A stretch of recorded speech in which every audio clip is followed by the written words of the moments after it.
Good afternoon, everyone, and welcome to the County Council meeting. This afternoon, we have a public hearing. And before we begin the public hearing, I want to note that Councilmember Mink is joining us virtually this afternoon, and to let you know that this is the first of 5 public hearings on our FY26 operating budgets and our FY26 to 31 public services program and fiscal policy for Montgomery County Government, Montgomery College, Maryland National Capital Park and Planning Commission, WSSCWater, and Montgomery County Public School.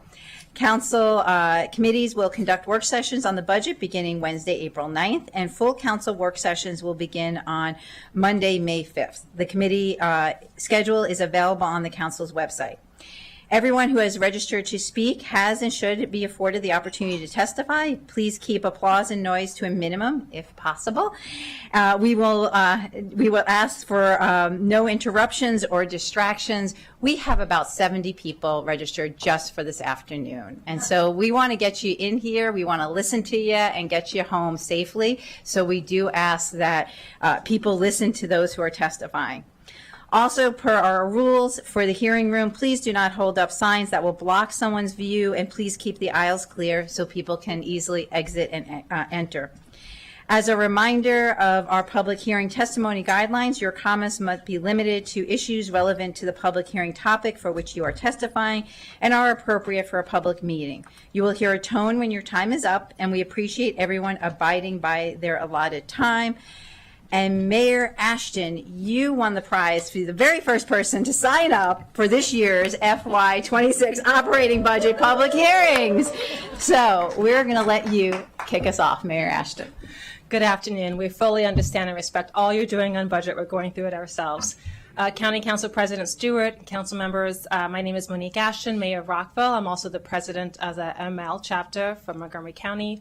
We're 20 plus municipalities. I want to speak to you on a couple items regarding tax duplication, support for our schools, and Rockville Volunteer Fire Department. We're grateful to the County Council, County Executive, and staff for the collaboration on tax duplication. We support the county budget reimbursement allocation included in this year's budget. Good to see.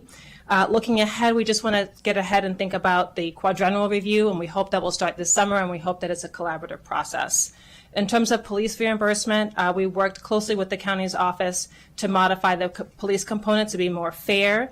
As you know, the county pulled out 6 officers from each of our jurisdictions, and we appreciate and support the reimbursement included in this budget. In terms of transportation, I want to flag that it did decrease this year, mainly due to an error in the county's calculation. We just request more diligence in data reviews and tax duplication formulas that details be shared early in the process. We have testified before MCPS. We want to come to you as well. We support funding for paraeducators, mental health, social services, and maintenance workers included in the MCPS operating budget. We also endorse operating efforts that support revitalization studies for schools within Rockville. I want to call out that we are requesting that the county consider supporting Excel Beyond the Bell program at Twinbrook Elementary. It is a Title I school, 88% farms rate, and they need the extra support. In terms of the Rockville Volunteer Fire Department, we understand that the fire department, there were proposed reductions to 3 staff members as well as a heavy rescue squad vehicle. We do want to make sure that there's adequate support at that station. It does provide a lot of support to the southern part of our city, and we need to secure it. We understand that both parties are looking at that. I would also like to highlight the following. We want to support your work at the Crisis Center. The City of Rockville had over 300 calls for service to the Crisis Center. We need to make sure that it's a safe facility for all. Thank you to the county for allocating more support. For the Rental Assistance Program and Social Services, we really want to make sure that there's adequate funding in the budget. We know there's going to be an increase in need for social services with all that's happening at a national level. And regarding our impact tax memorandum of understanding, we are close to a deal. The city looks forward to a mutually agreeable resolution on the reimbursement for some of our transportation projects which have already occurred. And in closing, amid the widespread federal workforce and transition issues, we commit to working closely with you and county leaders to share information and resources and support our community who are directly impacted. We know that it's not just the city, the county, and the state, but also many nonprofit providers who will be helping to address all these issues. Thank you for your time, and we appreciate all of your work on the budget. Thank you very much, Mayor Ashton. Next, we have Linda Bergowski. Good afternoon. I'm Linda Bogowski. I'm co-chair of the Commission on Aging, and I want to thank the County Council and County Executive for their support of aging and disability services.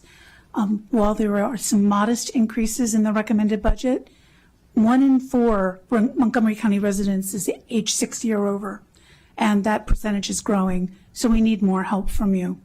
Specifically, the issue of affordable and accessible housing for older residents continues to be a challenge. We ask for $180,000 to be allocated to a number of initiatives, starting with how to make more housing now senior-friendly, older adult-friendly.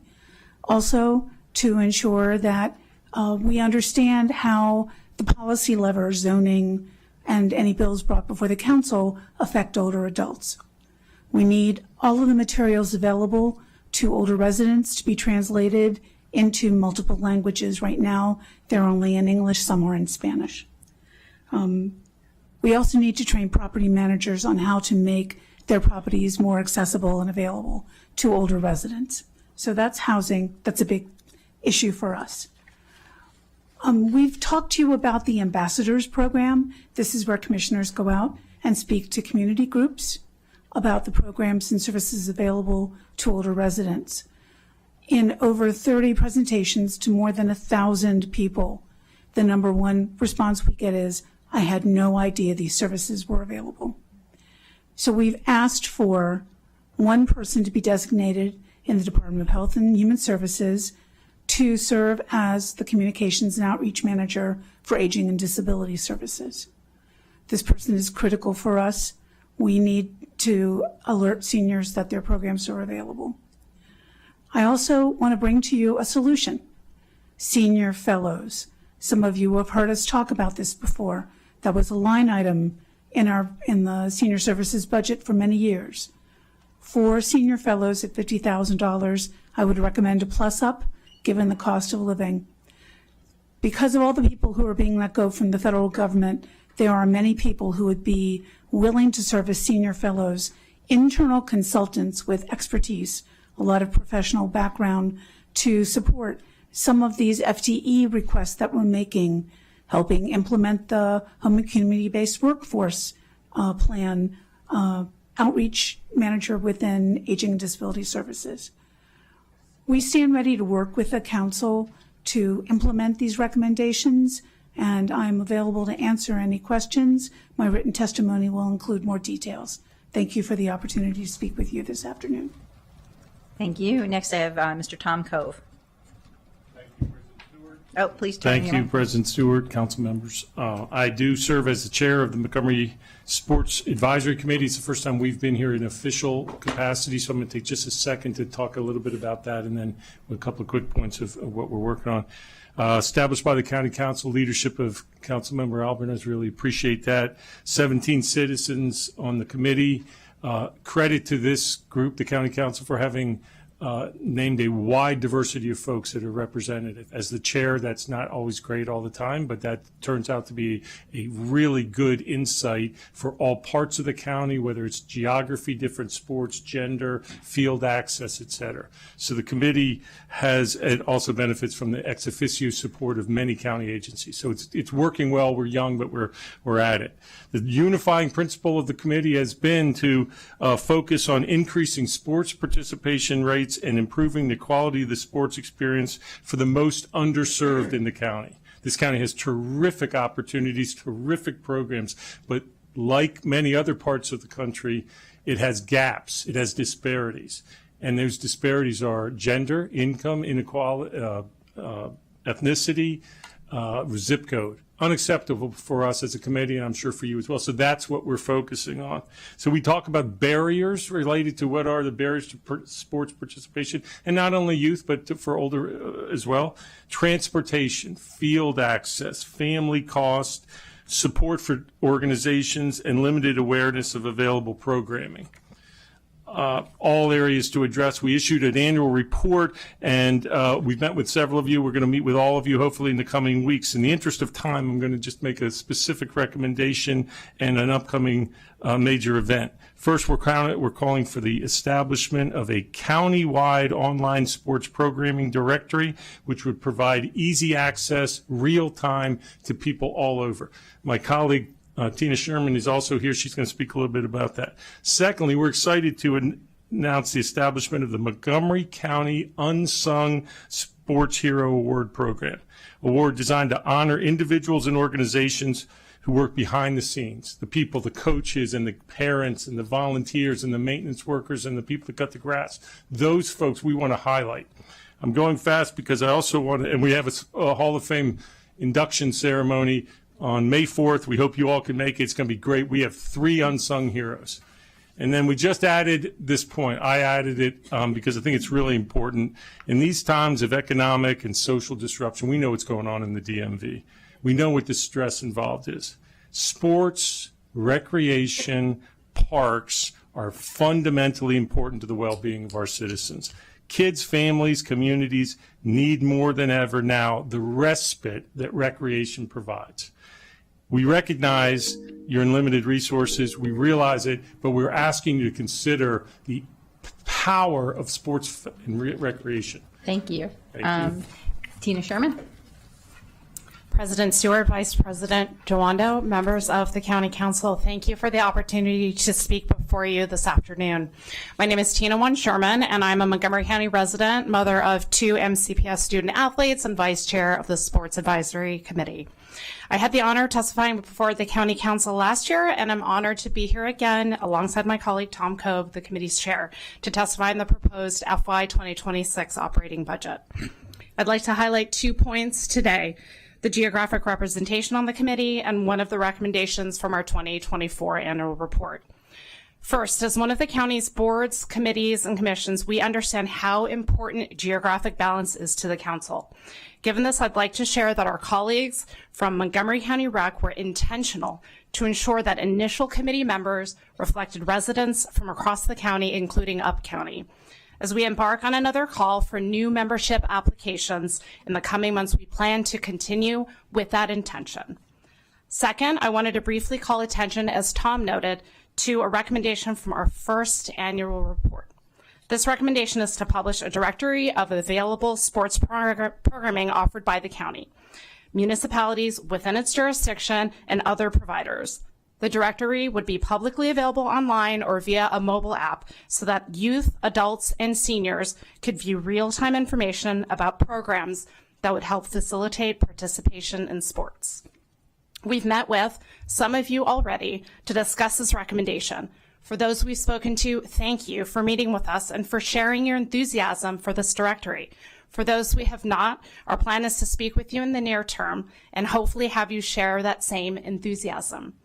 We have one ask for the council today. That is for technical assistance from council staff to help us develop a key aspect of this recommendation.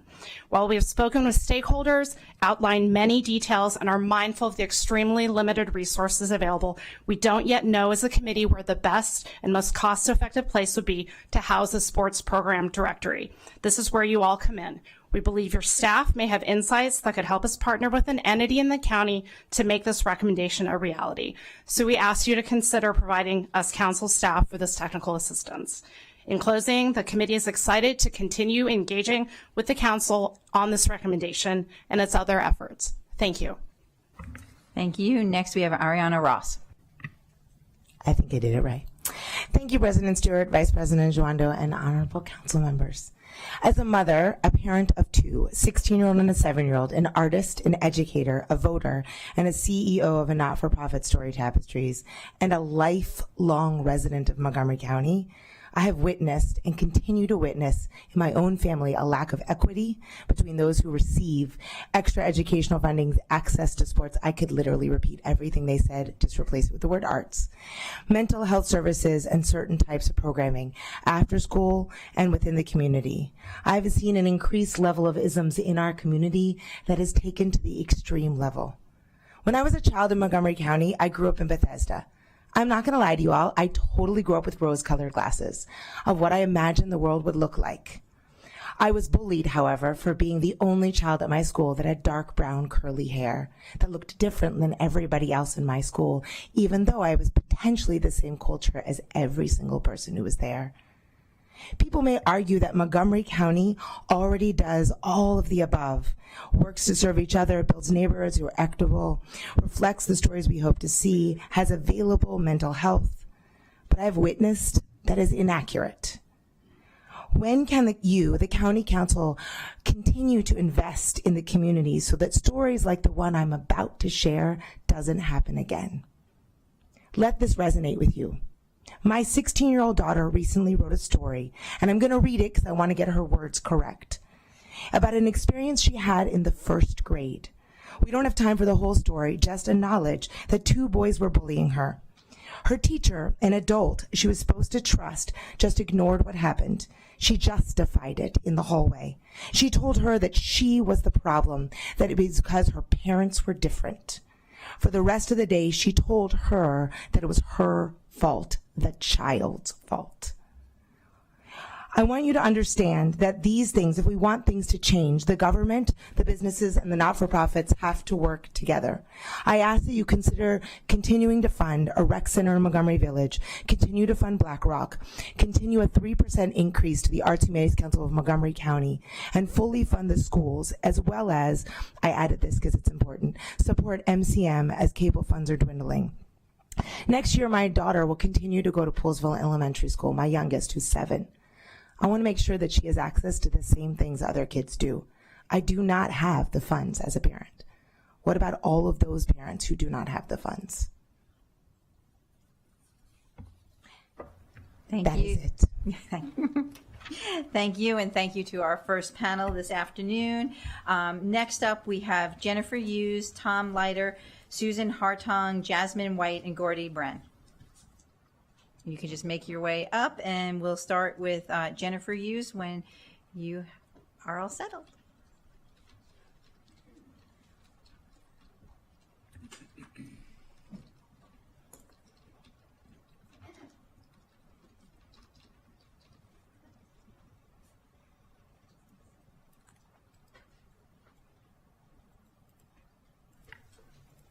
Go ahead, Ms. Hughes, you can start. Okay. Yeah. Good afternoon, council members. I'm Jennifer Hughes, speaking on behalf of your Animal Services Advisory Committee, a group of 11 residents appointed by you and charged with advising the executive and the council on all matters related to animal services. I personally don't envy your task in producing a fair and sustainable budget this year, but we are asking you to at least maintain the proposed budget for OAS. Ms. Harefield has been the executive director for just over a year, and in that time has reorganized and streamlined the office so that their mission, ensuring the animals in the shelter and throughout our county are treated humanely and properly, is fulfilled efficiently. Her staff has also worked hard to increase the number of on-site and foster volunteers and forge strong relationships with community-based animal welfare organizations to leverage the county's volunteer and nonprofit resources available for animal care. Despite these efforts, OAS is still on the brink of not being able to properly care for and feed the thousands of animals that are its legal responsibility. OAS is one of the first agencies likely to feel the community's pain as the economy suffers.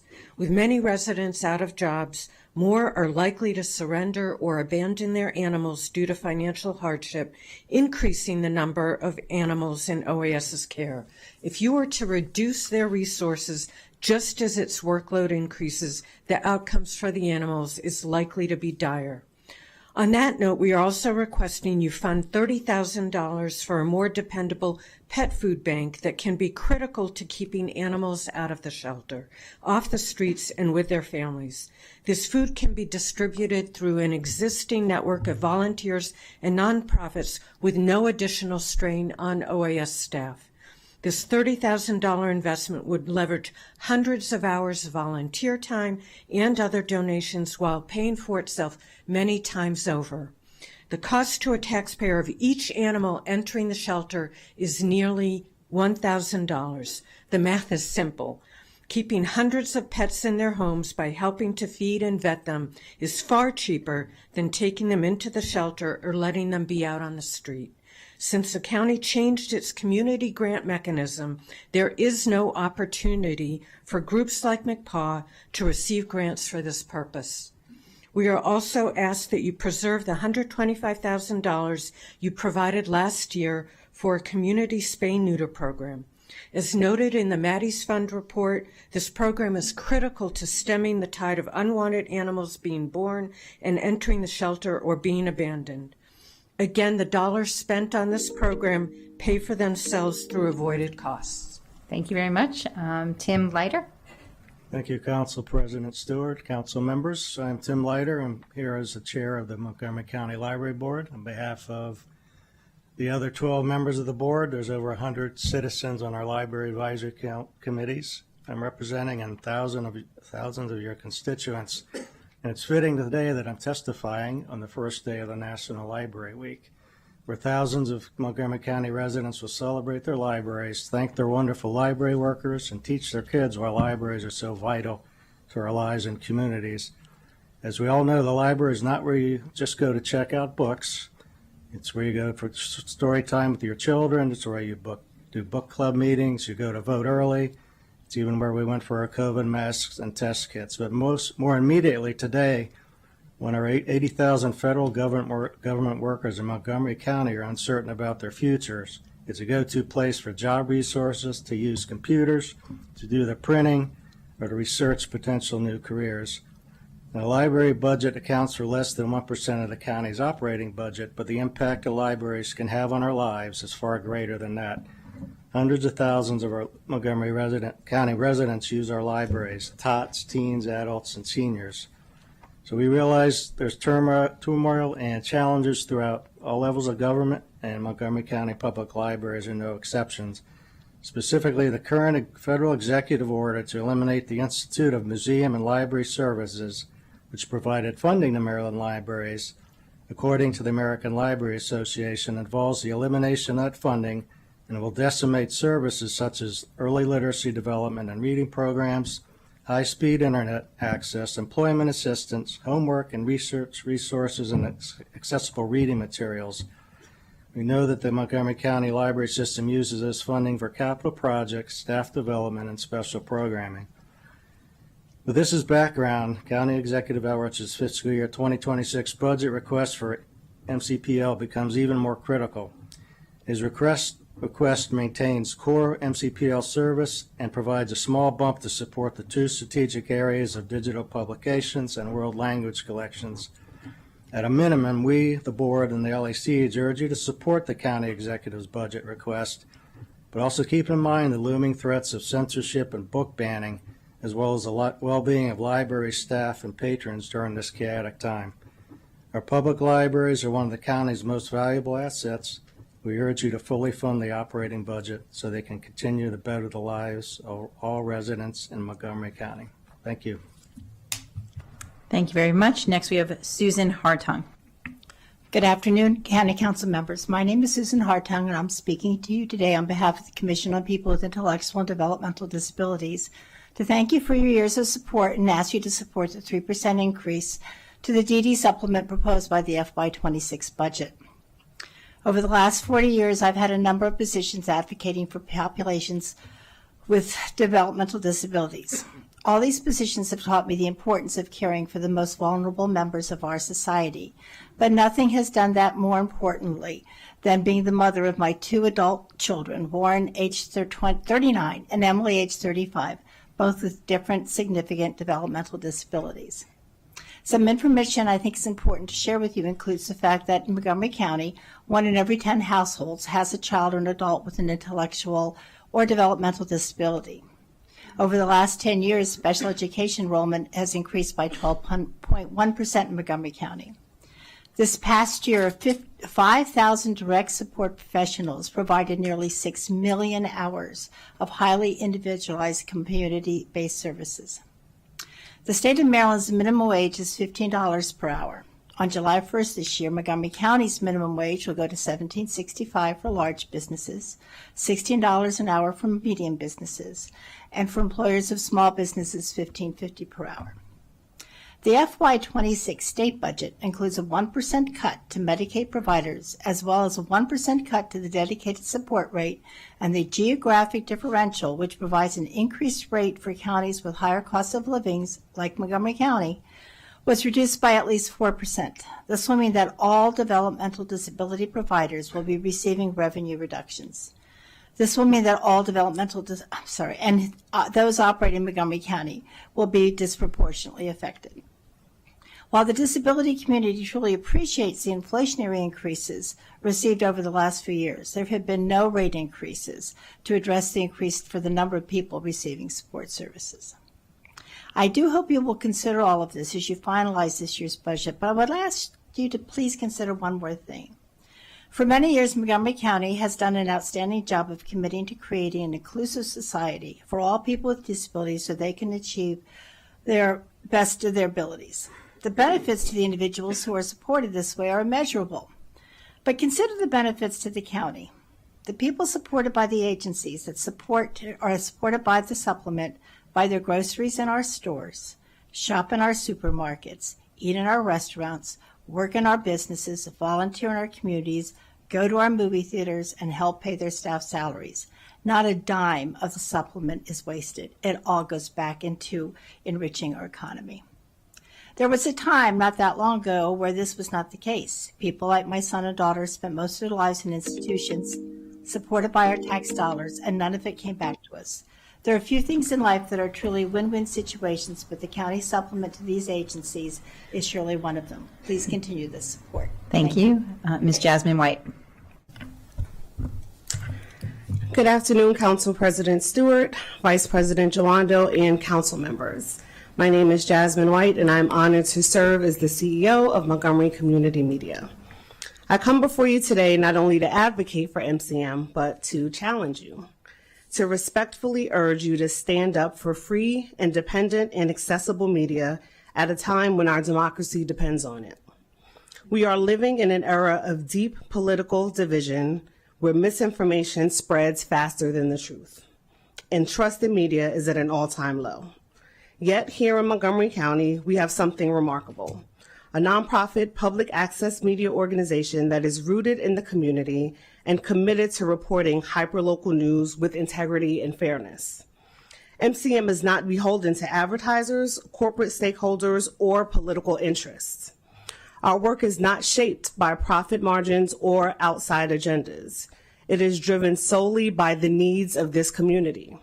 That independence allows us to remain objective and to focus on issues that matter most to your constituents. When mainstream media overlooks the achievements and progress of local government, MCM steps in to keep Montgomery County residents informed about the issues and decisions that affect their everyday lives. Regardless of background, income, or political belief, we amplify the diverse voices of Montgomery County. We connect communities using multimedia platforms to educate, inform, and to empower people. From our local election coverage to live broadcasts of town hall meetings and other civic engagement programs, MCM provides a platform where facts matter, where voices are heard, and where democracy thrives. But sustaining this mission requires more than words. It requires action. It requires investment.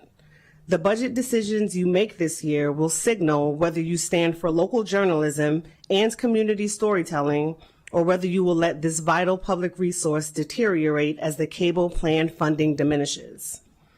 We ask you to stand with MCM, not because we create content, but because we create connection. But because we are a safeguard against disinformation that threatens our shared future. Montgomery County deserves an independent media organization that reflects its values, diversity, inclusion, and civic engagement. MCM is that organization. We ask you to protect it, support it, and ensure that it continues to serve this community for years to come. Thank you all for your time and consideration. Thank you. Gordy Bren. Gordy Brenny with the Taxpayers League. Must be spring because I'm here. The Taxpayers League would like to see more jobs, not more taxes. Our analysis shows that MCPS can be funded at the state-mandated maintenance of effort level while improving effective principal and teacher recruitment and retention. This will eliminate the need for the recommended tax increase. The county budget itself needs higher reserves to deal with the extra risks next year, and compensation increases should be limited to step increases pending a comparative salary survey that was last done in 2011. We oppose rate increases, fee increases for the 911 call center, solid waste, until alternatives are presented to the public. Recommendations for cutting specific MCPS and county program spending are in our written testimony. I'm going to turn to MCPS for the rest of my time. We recently discussed the MCPS budget with Superintendent Taylor, Chief of Staff McGuire, and Board President Yang. Our objective was to learn how they justify higher spending for taxpayers who are struggling with 10% property tax increases, and to see how the budget tells taxpayers what they're getting for their money. It doesn't. The budget just lays out formulaic instructional cost inputs that don't tie to strategies to lower the achievement gap, and is bloated with overhead costs that have built up over the decades and hasn't undergone any value-added analysis. The superintendent points out in his letter that central office employment has grown 24% since 2019, while enrollments remain flat. We don't know if any of the proposed instructional funding increases are sufficient because they aren't linked to proficiency improvements. There aren't even any targets for improving reading and math proficiency among our struggling student groups. For example, we couldn't tell if the successful pilot test of a strategy sponsored by the Black and Brown Coalition for individual literacy instruction plans and parent communications will be rolled out to all low-income schools next year. Our education consultant helped us to understand that one reason MCPS is failing to teach poor kids in East County is because one-size-fits-all solutions designed for West County schools disadvantage East County schools, where we need more effective principals and teachers. The council now has an opportunity to insist budget approval be tied to proficiency targets to overcome institutional biases against East County students. The council recently set an initial spending affordability guideline at the maintenance of effort level. Thank you. That's $256 million less than the executive's recommendation for local tax support. But that's an appropriate budget for one that doesn't target proficiency improvements. Our written testimony includes 5 examples of how to cut spending by $348 million. That's more than enough to meet the maintenance of effort level. Thank you. Thank you very much. Thank you to this panel. Next, I'd like to call up Linda Flores, Bruce Cohen, Trish Helfinger, Wendy Escobar Riveras, and Sean Heineman. The first name was Linda Flores, if you hear it.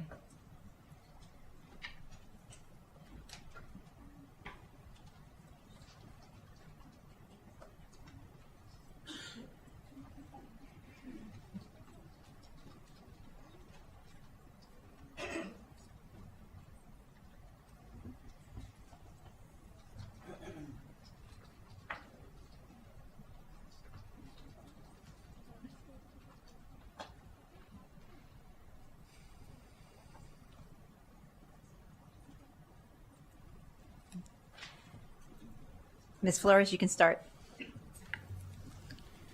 Good afternoon. My name is Linda Flores. Soy orgullosamente de El Salvador, específicamente de San Miguel, a la cual llamamos la Perla de Oriente. Hello everyone, my name is Linda Flores. I am proudly from El Salvador, specifically from San Miguel, which we call the Pearl of the East. Soy graduada de la Universidad de El Salvador, licenciada en fisioterapia y terapia ocupacional. También tengo un posgrado de formación pedagógica para profesionales. I am a graduate of the University of El Salvador with a degree in physical therapy and occupational therapy. I also have a graduate degree in pedagogical training for professionals. Decidí emigrar a los Estados Unidos porque debido a la ola de la delincuencia y el dominio del grupo denominada Mara Salvatrucha, pues me tocó también ser parte de ese gran número de personas a las que ponían una cuota llamada renta. y si no pagaba sufría grandes consecuencias. Yo tenía una clínica de fisioterapia en la zona médica de San Miguel y ellos me pusieron una cuota y me amenazaron con lastimar mi vida. Estaba en peligro y por eso decidí erradicar aquí. I decided to come to the United States due to the wave of crime and the dominance of the group called Mara Salvatrucha, known as MS-13. I was also forced to be part of the large number of people who were charged a fee called rent, and if you didn't pay, you suffered severe consequences. I had a physical therapy clinic in the medical area of San Miguel, and they imposed this fee on me, threatening to harm me. My life was in danger, so I decided to close the clinic and relocate to the United States. Ya estando aquí, he estado sirviendo a mi comunidad desde la pandemia como promotora de la Iniciativa Latina de Salud y desde el 2023 certificada como Community Health Worker del estado de Maryland. Since then, I have been serving my community since the pandemic as a promoter for the Latino Health Initiative, and since 2023, I have been certified as a community health worker by the state of Maryland. Quiero a través de esta oportunidad hablar de un problema que está afectando a mi comunidad y es no tener una vivienda asequible, ya que los dueños de casa y apartamentos aumentan el pago de este servicio y no hay control. Mi familia y yo sufrimos esto cuando nos aumentaron $300 de un solo. Yo resido en Silver Spring, en el distrito 8. I would like to take this opportunity to talk about an issue affecting my community, which is the lack of affordable housing.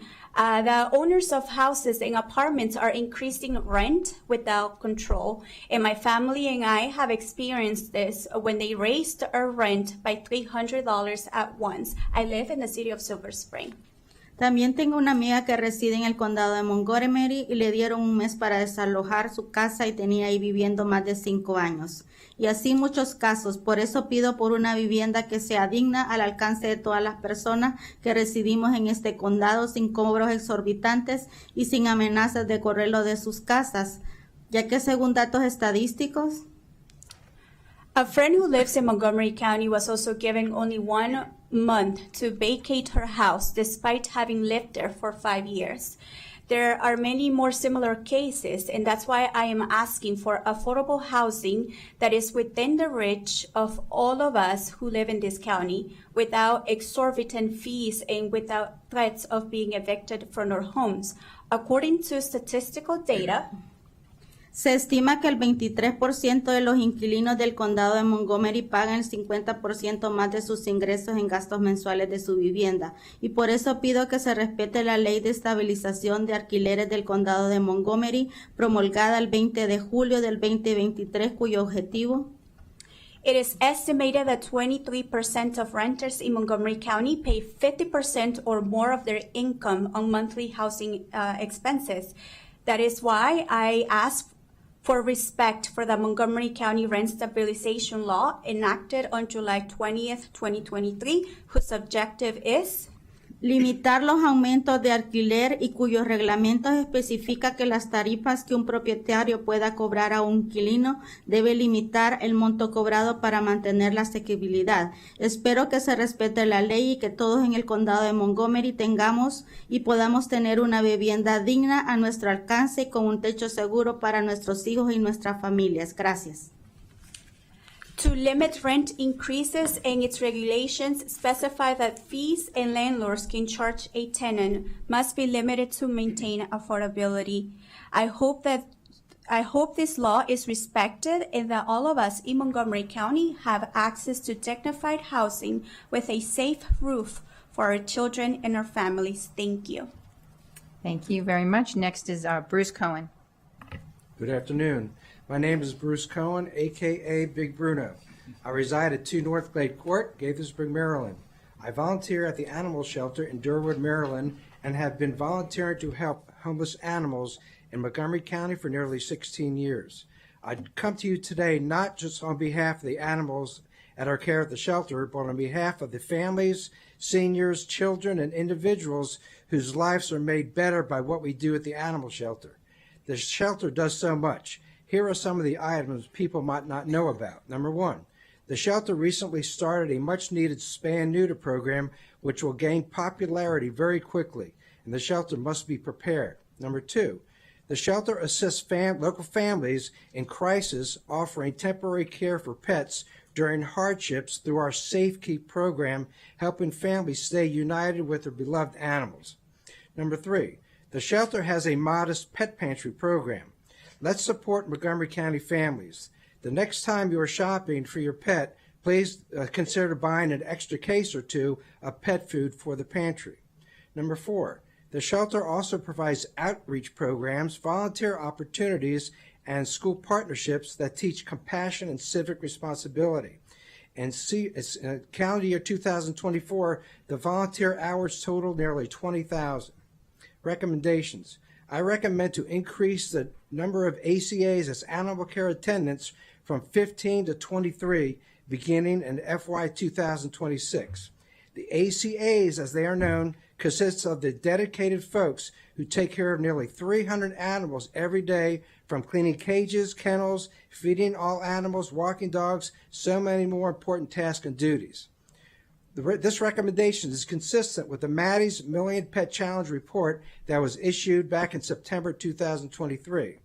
This group has been understaffed for many years, and we need to get back on track. Increasing the number of ACAs will allow for proper care of every animal, something we need to improve upon. Increasing the number of ACAs will allow the shelter to develop an evening walking program, which I strongly recommend. Currently, dogs are locked up in their kennels anywhere from 12 to 20 hours every night. Their final potty break is anywhere from 2 p.m. to 6 p.m. Adding an evening walking shift and taking them out for a final potty break between 7 p.m. and 10 p.m. will greatly increase their physical and mental well-being, keep them housebroken, and help them get adopted much quicker. I want to thank the council for always supporting the homeless animals in Montgomery County and for this opportunity to speak on their behalf. Thank you. Thank you. Trish Heffelfinger. Good afternoon. My name is Trish Heffelfinger. Thank you for allowing me an opportunity to speak with you today to request the restoration of the Montgomery Parks FY26 operating budget. I'm currently the president of the Montgomery Parks Foundation. However, today I'm testifying as a 50-year resident of Montgomery County. Parks have always played an important part in my life. For over 20 years, I developed and operated the Maryland Soccerplex in Germantown, an innovative public-private partnership. The South Germantown Park and Soccerplex demonstrate the role that parks play in sports tourism. Years ago, many in the county viewed parks as nice to have, lovely open green spaces, and they are. But we've learned that parks provide so much more. When my kids were growing up, parks were playgrounds and ball fields. But when the pandemic hit, they became a sanctuary. Nothing was open, but parks were open. Parks leadership saw a tremendous need for safe open spaces and were again innovative and created the open parkways. Parks again became essential. Today we face a similar environment. People are worried. They feel helpless. They need safe open spaces. I like to walk the trail at Lake Needwood, and on holidays it is packed with families celebrating, having fun. Parks are the great equalizer. They are the community gathering places. Everyone is welcome. Parks are essential. Last week, I was at the ribbon cutting for the fantastic new carousel at Wheaton Regional Park. This is just the beginning of the amazing master plan development for Wheaton Regional Park, a park that will offer incredible active spaces that are essential to the community. We know this is a challenging year. We know you have difficult decisions to make. When you're deliberating about restoring the park's budget to what was proposed, please don't think of parks as just nice open green spaces. Please think of parks as essential to the health and well-being of all of the citizens of Montgomery County. Thank you. Thank you. Next, we have Wendy Escobar Rivera. do you want to? Buenas tardes, representantes del Consejo. Mi nombre es Wendy Escobar. Soy residente de este condado desde hace ya 11 años. Vivo en la ciudad de Silver Spring. Good afternoon, Council Representatives. My name is Wendy Escobar. I have been a resident of this county for 11 years, and I live in the city of Silver Spring. Hace ya 6 años vivimos tiempos difíciles a nivel mundial, una pandemia por un virus llamado COVID-19. 6 years ago, we lived through difficult times globally due to a pandemic caused by the virus called COVID-19. No sabíamos cómo enfrentarnos y mucho menos no sabíamos de qué manera podíamos contraer el virus. We didn't know how to face it, and even less how we could get contagious with the virus. Vivimos tiempos de angustia, de tristeza, estuvimos en confinamiento a causa de la pandemia. We lived through times of anguish and sadness. We were in lockdown because of the pandemic. Muchos perdimos nuestros trabajos y lo más doloroso, perdimos familiares y amigos a causa de este virus. Many of us lost our jobs, and the most painful part was losing family members and friends due to the virus. Hoy vengo a ustedes a solicitar que por favor consideren proporcionar más fondos para el programa Banco de Distribución de Alimentos Gratis. Today, I come before you to request that you please consider providing more funds for the free food distribution program. Programa Hughes UNC de Mid-County Hub. The Hughes UMC, the Mid-County Hub. Para poder tener una variedad de alimentos conforme a nuestras personas de origen. So that we can offer a variety of foods that reflect our diverse cultural background. Alimentos que contribuyen a una sana alimentación baja en grasa y para personas que sufren de algún tipo de enfermedad y alergia. Foods that contribute to healthy eating, low in fat, and for people who suffer from various diseases and allergies. Necesitamos educar a la población a comer comidas saludables debido a los altos niveles de obesidad y problemas de diabetes en etapas tempranas y avanzadas. We need to educate the population on how to eat healthy due to the high levels of obesity and diabetes, both in early and advanced stages. En el año 2019 conocí de una iglesia en donde regalan comida a miles de personas asiáticas, africanos, europeos, nepalis, latinos y etíopes. In 2019, I learned about a church that gives away food to thousands of people, Asians, Africans, Europeans, Latinos, Ethiopians, seniors, and single mothers. Personas de la tercera edad y madres solteras. Seniors and single mothers. En esta iglesia es la Iglesia Metodista Unida, conocida como Hughes United Methodist Church de la ciudad de Wheaton. This church is Hughes United Methodist Church in the city of Wheaton. Todos los días, martes y miércoles, se regalan comida a más de 700 personas. Every Tuesday and Wednesday, food is given to over 700 people. Desde el 2019 a la fecha actual tenemos un incremento de 1,100 personas cada semana. From 2019 to today, the number has increased to 1,100 people each week. El incremento ha sido de un 25%. Estamos viviendo tiempos de preocupación a raíz de altos precios. Which represents a 25% increase. We are living through difficult and troubling times due to the high cost of food. Precios de alimento, alquiler, seguros médicos, incremento a utilidades, energía eléctrica, gas, agua y poco aumento al salario mínimo. Not only food, but also rent, health insurance, and increased utility bills, electricity, gas, water, and a slight increase in the minimum wage. Por lo tanto, les solicito tomen a consideración el sufrimiento de cada persona que llega a nuestra iglesia a pedir alimentos, pañales, medicamentos gratis cada semana. Therefore, I ask you to consider the suffering of each person who comes to our church every week to request food, diapers, and free medication. Let's fight to maintain this program, which is a great blessing for every household. Luchemos por mantener este programa seguro, que es de gran bendición para cada hogar. Let's fight to maintain this program, which is a great blessing for every household. Sigamos combatiendo el hambre y erradicando la pobreza, creando fuentes de empleo como condado, como estado, como parte de esta gran nación de Estados Unidos de América. Let us continue fighting hunger and eradicating poverty, creating job opportunities as a county, as a state, as part of this great nation, the United States of America. Necesitamos vivir en un mundo mejor donde los residentes sientan el apoyo de sus gobernantes. Dejemos huellas para un mejor futuro. We need to live in a better world where residents feel supported by their leaders. Let's leave a positive legacy for a better future. Comida para todos gratis. Free food for all. Thank you. Gracias. Thank you. Next, we have Sean Hademan. Good afternoon, President Stewart, Vice President Joando, and council members. My name is Sean Heineman, and I am a language access manager with IUDA, which is a nonprofit serving low-income immigrants in the DMV region and a proud member of nonprofit Montgomery.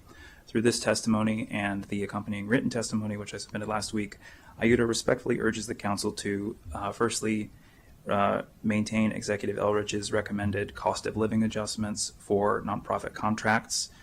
Secondly, to retain in the budget Executive Elridge's recommendation for the Office of Grants Management. And finally, to allocate an additional $20,000 for IUDA's Community Legal Interpreter Bank through our contract with the Department of Health and Human Services. Since 2013, IUDA's Community Legal Interpreter Bank has been a lifeline for low-income county residents needing legal help. Funded in part by the county, we provide free interpretation and translation to pro bono and public interest lawyers. In a county where 16% of residents, that's over 160,000 people, have limited to no English proficiency in English, and thousands more are deaf or hard of hearing, language access services like these are indispensable. Our interpreter bank contracts with 135 specially trained local interpreters working in 35 languages, including Spanish, Amharic, French, Mandarin, Farsi, and American Sign Language. These interpreters specialize in out-of-court legal settings, ensuring accuracy and confidentiality for drafting declarations, petitioning for asylum, filing for divorce, maintaining custody over their children, gaining protection from violent and abusive relationships, and much more. Thanks to funding from the county government, IUDA has provided professional legal interpreters to low-income county residents on over 1,500 occasions and translated over 500 documents. The demand for our services is enormous and growing. In the past year alone, the cost of providing these essential services has exceeded our current county funding by over $20,000, which has forced us to halt document translations and implement stringent cost-saving measures, meaning that vulnerable residents were potentially denied crucial access to justice. Lawyers were left with difficult choices, potentially compromising client confidentiality or having to turn away those in dire need. An increase in funding will allow IUDA's Interpreter Bank to meet this surging demand and ensure that language is not a barrier to accessing critical legal services in Montgomery County. By investing in language access, you will empower thousands of county residents to understand their rights, navigate the legal system, and achieve justice. Thank you for your time and consideration. Thank you very much, and that is it for this panel. Thank you again for joining us. Next up, we'll call up Carl Newman, Jose Antonio Lopez, Dave McGill, Casey Anderson, and Carl Held.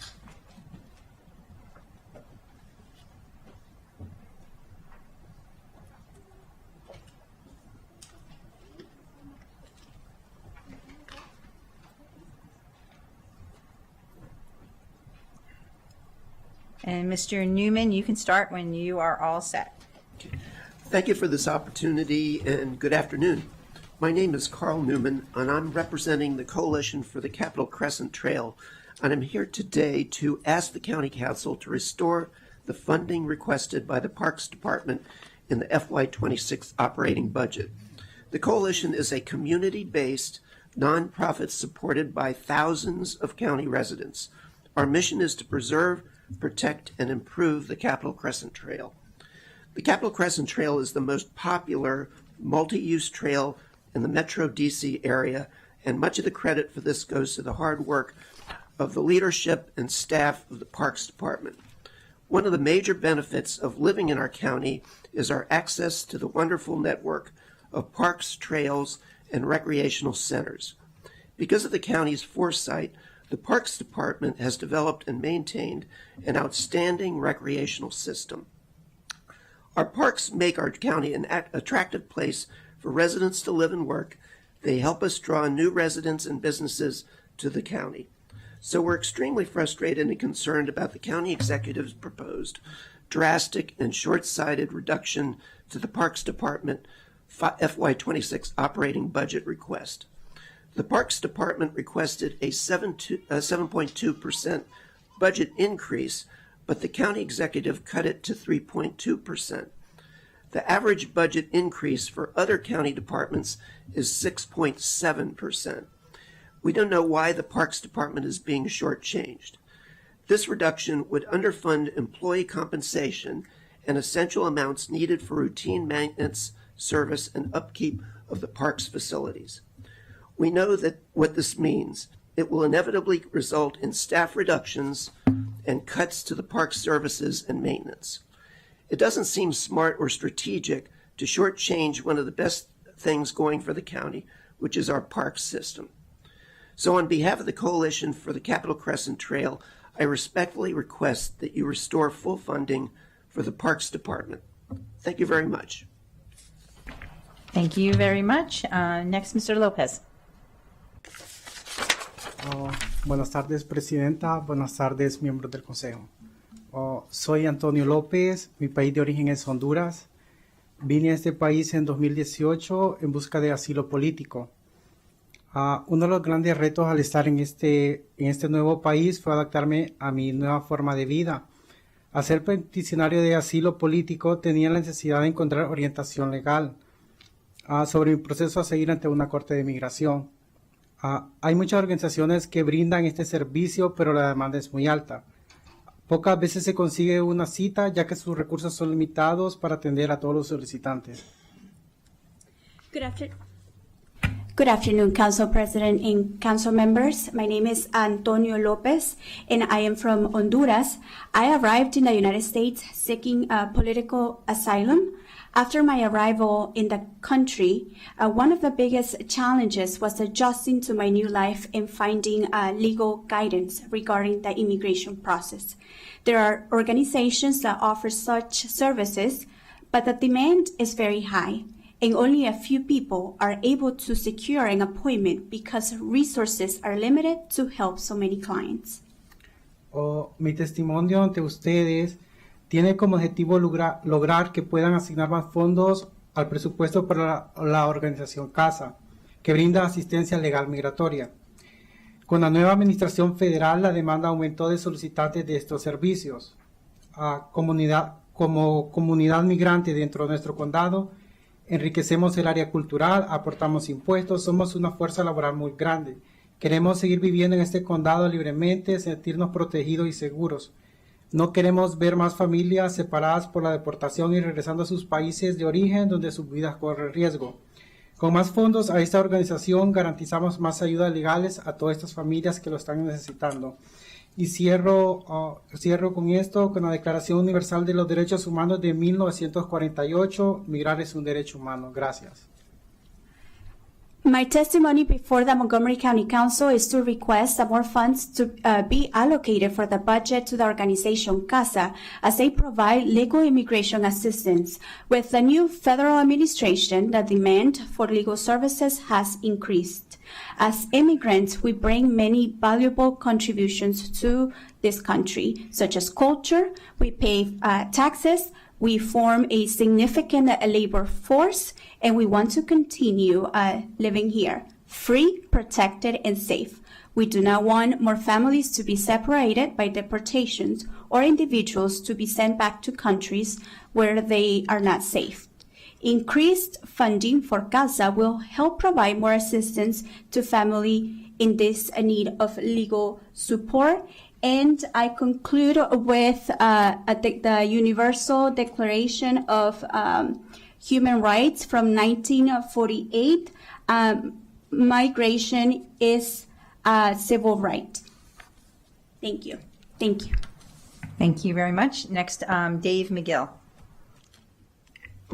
Good afternoon, and thank you to all the county council members for holding a hearing like this, listening to input on the budget.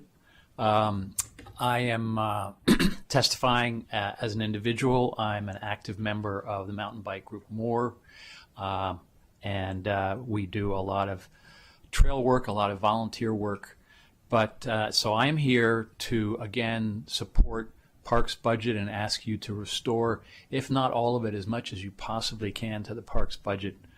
As has been said, Parks budget seems to have been singled out for a greater rate of reduction than other departments. I guess from a personal point of view, I certainly could tell you stories about how happy it makes my family and me to use the parks. But I want to also say that, I'm one of those many people in the county who is actually pretty happy to pay my taxes to a well-run county.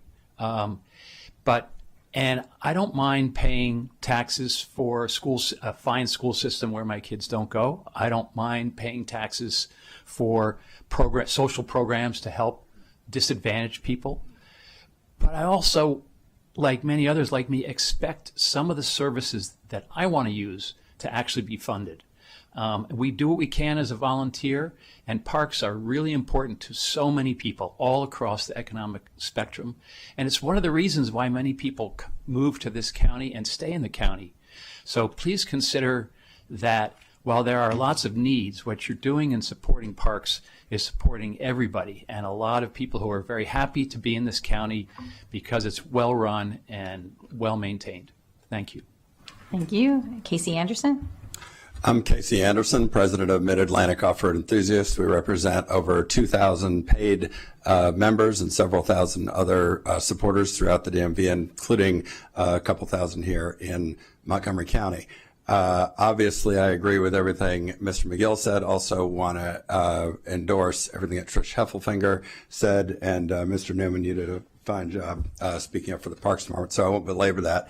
I want to make a couple of additional points. The first is, as you may have heard, but it bears reminding you, the PROS survey that was done 3 years ago for the Parks Department strategic plan was a really rigorous piece of opinion research. I know Council President Stewart is an expert in that field. I encourage you to go dig back through the crosstabs, because what it shows is that a cross-section of this community, from rich to poor, people of different racial, ethnic groups, people from every geographic area of the county, believe that the parks system is, in fact, the number one, tied with the school system, most valued service for the question was, what is it that makes a county a great place to live? Public safety comes in a close third behind parks and schools. The other point I want to make is that really we shouldn't be here talking about how underfunded the parks system is. The county executive shorted the Parks Department. He's in charge of negotiating compensation. You approve those compensation agreements,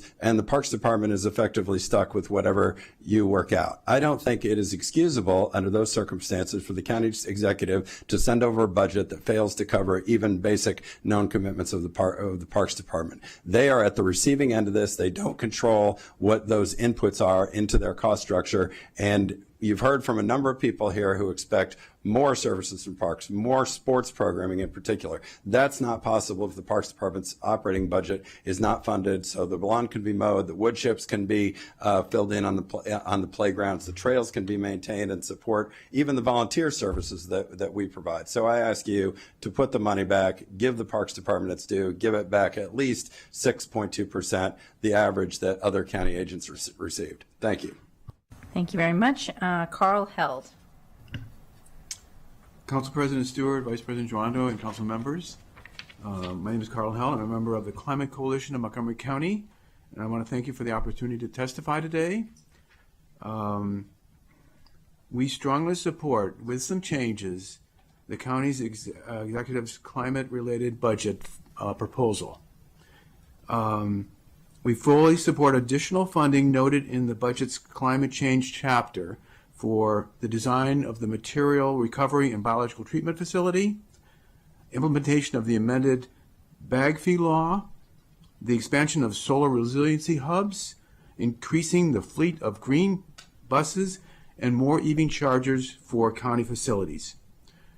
There are several areas we are asking the council to address in their budget review. Number one, as you know, the county law requires a 10% allocation to the green bank of the revenue received from the fuel energy tax. The county executive has recommended only $15.7 million for this year, which is only about an 8.5% allocation of projected revenues.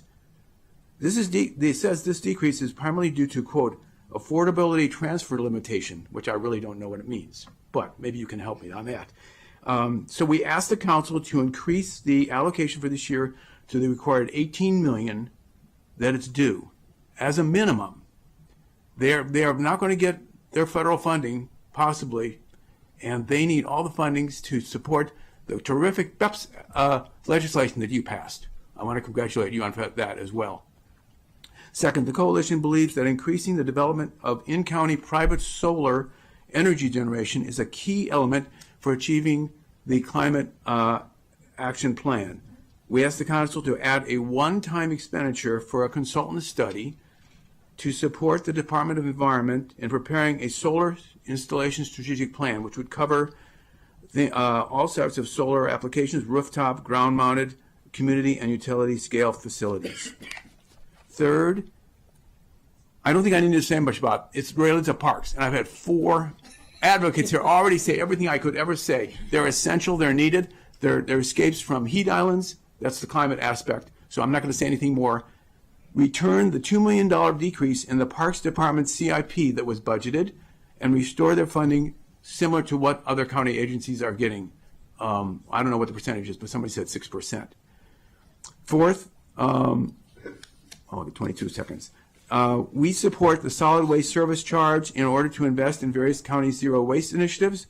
However, we're concerned about this $35 million that's budgeted for the operation of the incinerator. That's just for this year. If this goes on many more years, since it's now been extended, that could be over $100 million potentially. You need to look at that carefully and question DEP about what that is. So in closing, I just want to say, I think you all are concerned about the environment, like we are. And we really hope that you will support, keep moving forward on the progress on the climate so we can protect this planet for our future children and grandchildren. Thank you, Mr. Held. Thank you very much. Our next panel is Mike Riley, Sheila Jenkins Diaz, Courtney Hall, Victoria Thomas, and Shannon Babe Thomas.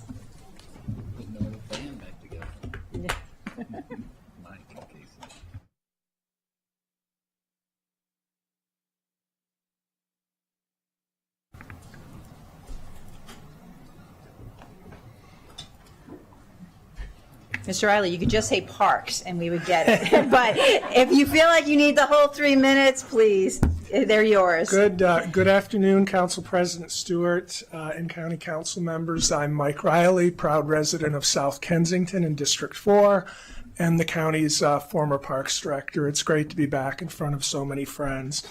Yes, obviously, I'm here to support the parks. I love the testimony I've heard so far today from park advocates.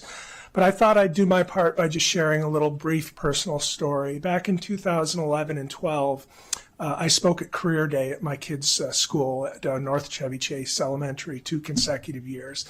And I was deputy director of parks at the time, and all I did is showed up with a slideshow that showed the most popular parks, the Soccerplex, Brookside Gardens, the Shirley Povich Field, the miniature trains, the Cabin John Wheaton ice rinks. And I had the most captive and animated audience. I was getting all kinds of oohs and ahs, and I love those fields, and I've been there, and I got to go back there again. And then there was a little reception each year with the teachers afterwards, and they all came up to me and said things like, I didn't know all those things were part of the parks. I've got to go to Brookside Gardens, what wonderful facilities. And it was very rewarding. I felt like a celebrity. But my point today isn't to try to convince you that I'm a celebrity. It's that at 10 years old, these kids already knew the value of our parks. And they're not faking it. They get excited because they've been there, they've used the facilities. As been mentioned, each year in recent memory, our current county executive sends you a budget that does not even meet the minimum needs of the Parks Department. It doesn't cover basic known commitments like compensation, inflation, employee raises, health care, or anything like that.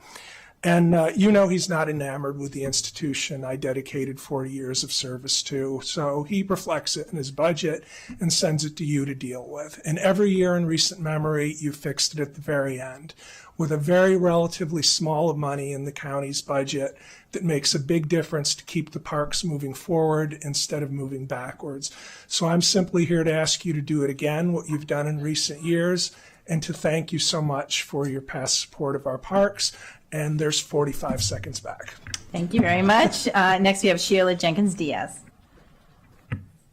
Good afternoon, County Council members. My name is Sheila Jenkins-Diaz, and I appreciate the opportunity to speak with you today.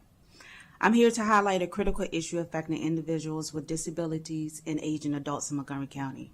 My family and I have lived in Tacoma Park, Rockville, and Germantown for over 40 years. And I have personally experienced the challenges of navigating the county's support systems. Please consider the following your FY26 operating budget. Number 1, regular audits and updates to online and printed resources to prevent outdated information from circulating.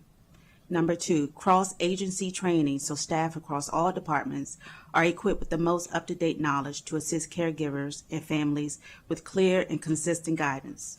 Number 3, a centralized user-friendly system that allows residents to access verified information. When my mother suffered a stroke in 2017, my world changed overnight. 4 years later, my brother had a stroke as well. And I found myself navigating while trying to balance my own family responsibility as a wife and mother. What I expected to be a structured support system was instead a maze of outdated resources, broken links, and conflicting information. Calls and visits to the county offices led me in circles, leaving me emotionally drained and exhausted and often in tears. The Maryland One Point and HHS website, meant to be comprehensive, are often convoluted and outdated. I will note that the HHS website was recently revamped. However, the website still lists outdated materials. Caregivers and families should not have to struggle to find accurate information to support their loved ones who rely on basic resources for vital support. Families seeking assistance should not have to fight through a broken system. Ensuring accurate resources and well-trained staff will empower caregivers, reduce barriers, and provide the support our community deserves. I urge you to take action to improve information accessibilities for those who need it most. Thank you. Thank you very much. Next is Courtney Hall. Good afternoon. Thank you for the opportunity to testify about the fiscal year 26 operating budget. As you know, Interfaith Works provides programs to help our neighbors challenged by poverty and homelessness find a pathway to stability. We appreciate the county executive's proposals to hold the line by preserving several programs that help residents gain access to housing and funding for additional security at Progress Place. We fully recognize that the budget situation this year is extremely challenging. I don't envy you. But we believe supporting programs that prevent homelessness would be the most cost-effective strategy, keeping people stably housed and out of the shelter system. Interfaith Works provides 2 successful prevention programs. The first is Interfaith Works Connections. The most crucial of Connections service is providing emergency financial assistance to assist with overdue rent and unpaid utility bills. In FY24, Connections served more than 600 families with $282,000 in emergency assistance. However, that is not enough. While we were able to help 600, we were unable to assist 843 families. We don't just turn people away. We redirect them to other options, but those often can only provide limited help. Unlike other programs, we can help before eviction notices are issued, before families are legally entangled and on the brink of losing their homes. Let me also mention that 60 to 70% of our referrals come from the county government, many from your constituent service offices. Our second homelessness prevention program is our vocational services program. VSP helps under and unemployed neighbors find employment, serving people with limited incomes. Some are shelter residents, many are seniors. A significant portion speak English as a second language. Our VSP clients range from 18 to 82. Despite many challenges, VSP served 253 clients in FY24. The average hourly wage for accepted jobs was $18.53. 8% higher than the minimum wage. VSP also helps Montgomery County's economy. Over the past 5 years, more than 500 VSP clients have earned a collective $12.5 million in initial annual wages to support their families. Our message is simple. With the county's investment in these prevention-oriented programs, we will be able to serve more people so they can find sustainable employment, remain stably housed, and avoid moving into the shelter system. That is a cost-effective strategy. We ask that support be made part of the base budget, and specifically $580,000 for connections and $430,000 for VSP. This is not a request to fully fund these programs, as the county would be leveraging support that we already have from the state of Maryland, private donors, foundations, etc. Thank you. Thank you very much. Thank you very much. Victoria Thomas. Good afternoon. Thank you again for the opportunity to advocate for the vulnerable animals of our county who can't speak for themselves and the underserved residents who love them. My name is Vicki Thomas, and I'm Vice Chair of the Montgomery County Partners for Animal Wellbeing, McPaw, a 501c3 nonprofit animal welfare organization. Our programs include fostering homeless animals, assisting underserved residents with low-cost spay, neuter, and vet care, and running a pet food pantry. Like Bruce, I also volunteer at McKasick 3 times a week, and I'm a member of the Animal Services Advisory Committee.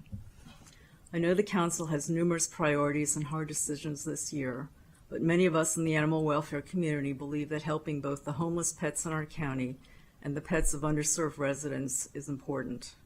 Pets mean just as much to those families who have less as they do to us. As Director Harefield has said, this is a matter of equity and fairness. McPaw, like OAS, believes that no family should have to give up a furry family member because of cost. As I mentioned, McPaw runs a bi-monthly pet food distribution, which we started during the pandemic, and 5 years later, with continued economic uncertainty, the need hasn't lessened. Last year, we distributed over 70,000 pounds of pet food. However, our donations of food and funds have decreased like most nonprofits.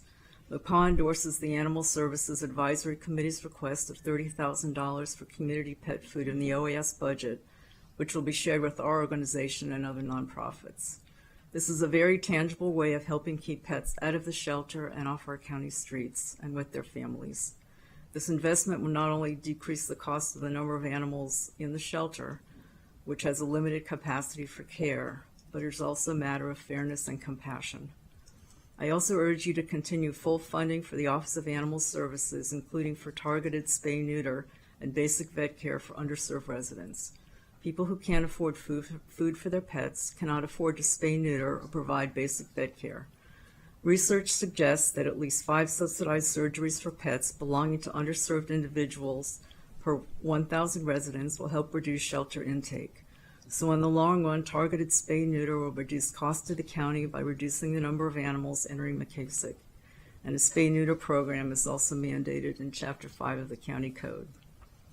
I'm currently fostering 4 abandoned kittens and 9 other cats. And while they are ridiculously cute, we don't want more kittens born than there are families to care for them so that they don't end up in the shelter or starving on our streets. So thank you for all you do for our county residents, both human and furry. And let me know if you need any kittens. Thank you so much. Next, we have Shannon Babe Thomas. Good afternoon, President Stewart and council members. My name is Shannon Babe Thomas, and I serve as the Executive Director of Community Bridges, and I'm a board member of Nonprofit Montgomery. I first want to thank you for the opportunity to speak today and for your continued investment in the nonprofit sector here in Montgomery County. I'm here today to strongly urge you to maintain the proposed 3% inflationary adjustment and continued funding for the nonprofit sector in the FY26 budget. This support is not a bonus. It is essential. It ensures that nonprofits like ours can continue to meet the growing needs of the families we serve. At Community Bridges, we work with girls from 3rd through 12th grade, and we see them through college completion. We also support their families every step of the way. We provide academic support, mentoring, leadership development, college access and success, and family services, including food assistance. We are often the first call when many things get hard, and sometimes we're the only consistent support that a family has. Let me share a story with you about the Alibi family. 2 of Mr. Alibi's daughters have completed our college access program and are currently in our college success program. One is at McDaniel College and the other at Towson. Both are thriving and actively involved in campus. During their school breaks, they return to Community Bridges, they volunteer, they give back to the girls coming up behind them. Their younger sisters are currently enrolled in our elementary school program. They're continuing the cycle of empowerment and growth. The family also receives food support through our Food is Medicine program and was part of our holiday giving program this past winter. Here's something that Mr. Albaz shared. He said, Community Bridges does what other organizations wouldn't even think about. They go above and beyond for each student and continue to help not only the girls, but also their families. The College Access Program helped my daughters in ways that we couldn't. The power of sustained investment in community-based organizations. That's what the 3% adjustment helps preserve. Our ability to be consistent, reliable, and deeply rooted in the lives of those we serve. Montgomery County's nonprofit sector is not an afterthought. We are an infrastructure. We are a trusted partner, an essential part of the county's social fabric, and we're asking that you ensure this partnership remains strong. This year is already proving to be very difficult. Costs are rising, needs are growing, and the nonprofit sector is being asked to do things more than we ever have before. We're ready to meet the moment, but only if we have the support to do so. Thank you for your time today, for your leadership, and your commitment to the people that we serve. Please protect the 3% adjustment and sustain the investment in the nonprofits like Community Bridges in FY26. Thank you. Thank you. Thank you very much to this panel. Next panel, we have Link Hoeing, Esther Wells, Lucy Swartz, Lynn Harris, and Deborah Hanley.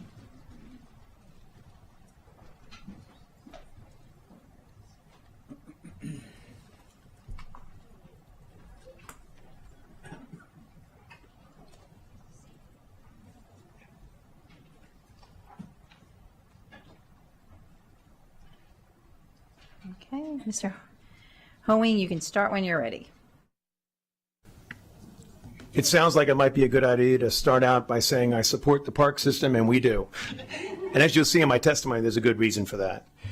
As you know, the Committee for the Western County was established in 2018, and with your help, we have accomplished a number of goals regarding our mandate to achieve equity.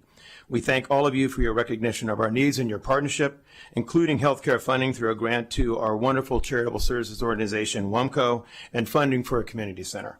With these successes, it is worth remembering that our area has lacked access to many county facilities and services for decades. Our high school was under constant pressure due to its small size and was repeatedly left off the modernization schedule despite being the oldest high school in the county. The county tried to close Monocacy Elementary School in 2009. We had a clinic, believe it or not, once upon a time, but it was closed in 1989 due to what were called budget pressures. An effort to establish a community life center, a co-located community center in our area, was started in 1979 and was quashed that same year by the county, again for funding reasons. In great many ways, then, we are not asking for new money, but are simply asking for catch-up funding for services and facilities we should have had long ago. We are disappointed, therefore, that the proposed FY26 operating and CIP budget proposals do not include the innovative proposal the committee made to install a pool bubble system on the Sarah E. Hour outdoor pool so it can be used all year.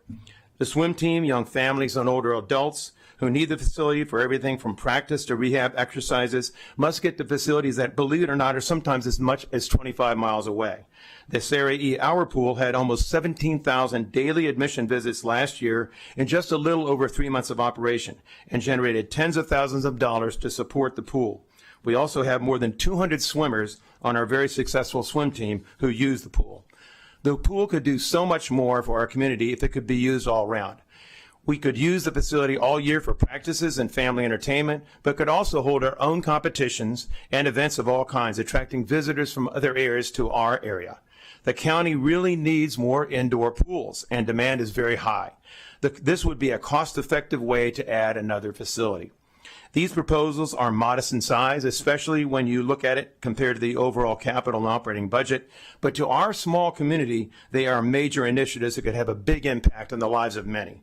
We urge county leaders to fund the pool bubble and the community center in the next fiscal year budget. And I know you would be disappointed with me if I did not close by also saying, Whites Ferry has been closed for 4 years and 4 months. We need to get it running again. Thank you very much. Thank you very much. Next is Esther Wells.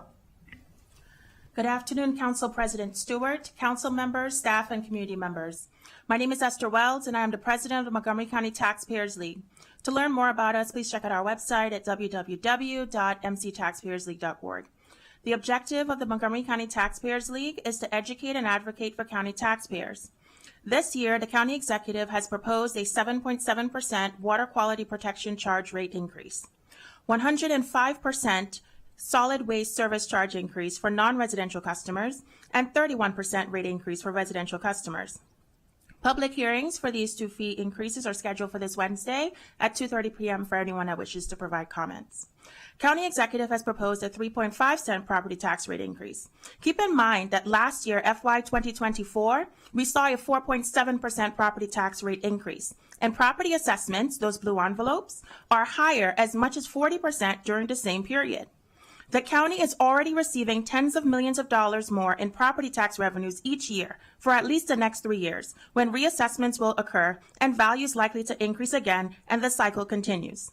MCTL recommends that the council vote no on all County Executive Elrich tax and fee hikes included in his FY 2026 operating budget. These county increases will be added to the many tax and fee increases coming out of the Maryland General Assembly today. Happy Sine Die. Governor Moore and Maryland General Assembly has tentatively approved these tax and fee hikes for FY 2026 operating budget that will directly impact each resident living in Montgomery County. According to the Maryland Matters, there is a new 3% tech tax, sales tax on information, technology, and data services. The Maryland delegate from St. Mary's County said last month that he moved his IT business out of Maryland rather than lose his company. New 6% sales tax on vending machine purchases. 3.1% increase in the maximum local income tax from 3.2% to 3.3%. Montgomery County is currently at the maximum income tax rate allowed. New 3.5% excise tax on rental vehicles. 8% increase in the sales tax on a car purchase from 6% to 6.5%. 114% increase in the state's vehicle emissions inspection fee.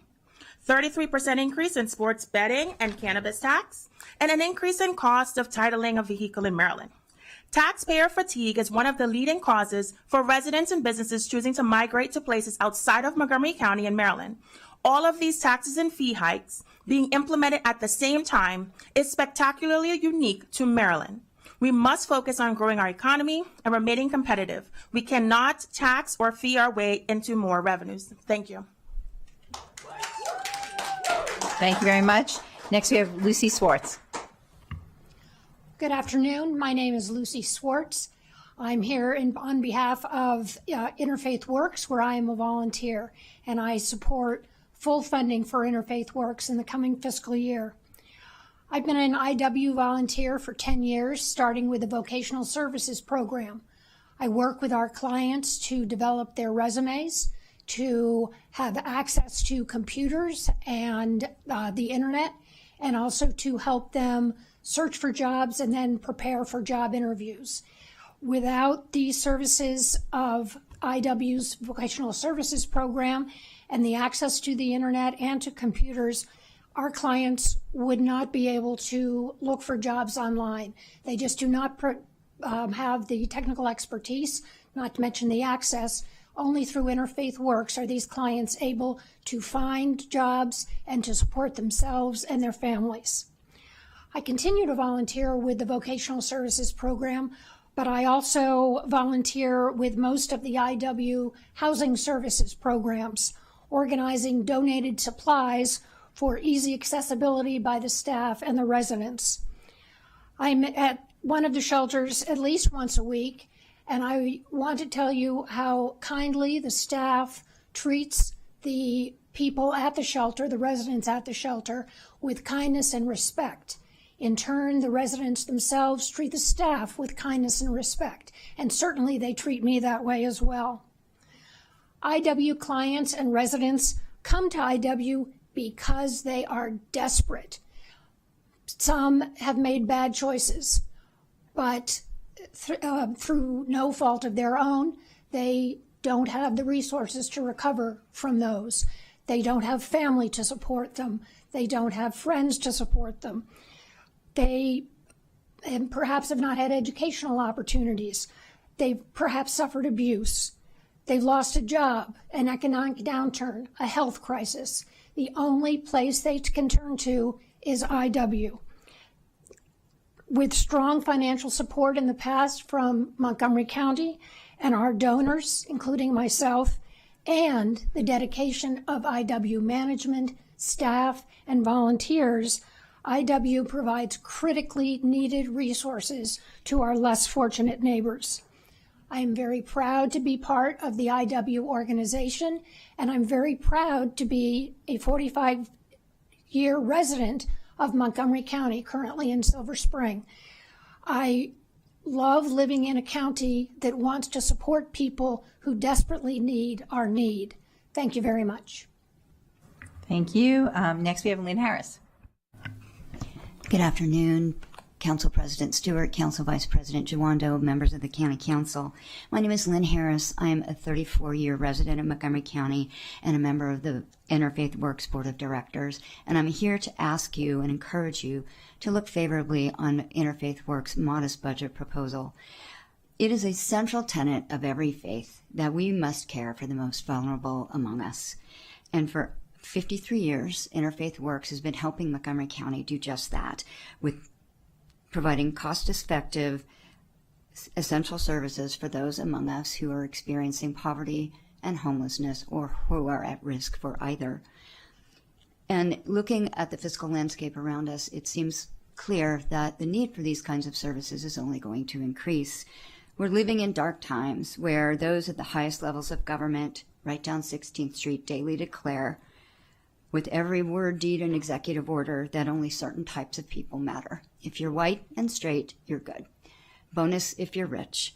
But anybody else can be discarded, can be discounted, and if you are a public servant, you're disposable. But here in Montgomery County, our values align very directly with those of Interfaith Works because we believe that every human being has inherent dignity and value. And that is why I think it is so important that the work that Interfaith Works does in this county and hopes to expand with your support works very intentionally to prevent individuals from losing their homes, to prevent individuals from falling into poverty, because we all know that an ounce of prevention is worth a pound of cure. Anytime a family or an individual loses their home, ends up needing services that are far more expensive, our shelter services, our emergency services. And so anything that we can do to create a deeper, wider net of simple, effective, already existing services to assist individuals who find themselves in financial distress or at risk of losing their home or under or unemployed. Any dime that we spend to prevent those individuals from needing far more expensive services is money well spent. And I think Interfaith Works has a 53-year history of providing strong return on the investment that you provide, and I ask you to continue it. And thank you very much for your service. Thank you. Next, we have Deborah Hanley. Good afternoon. Thank you for this opportunity to state my support for the full MNC PPC proposed budget. My name is Deborah Hanley, and I am a resident of Silver Spring.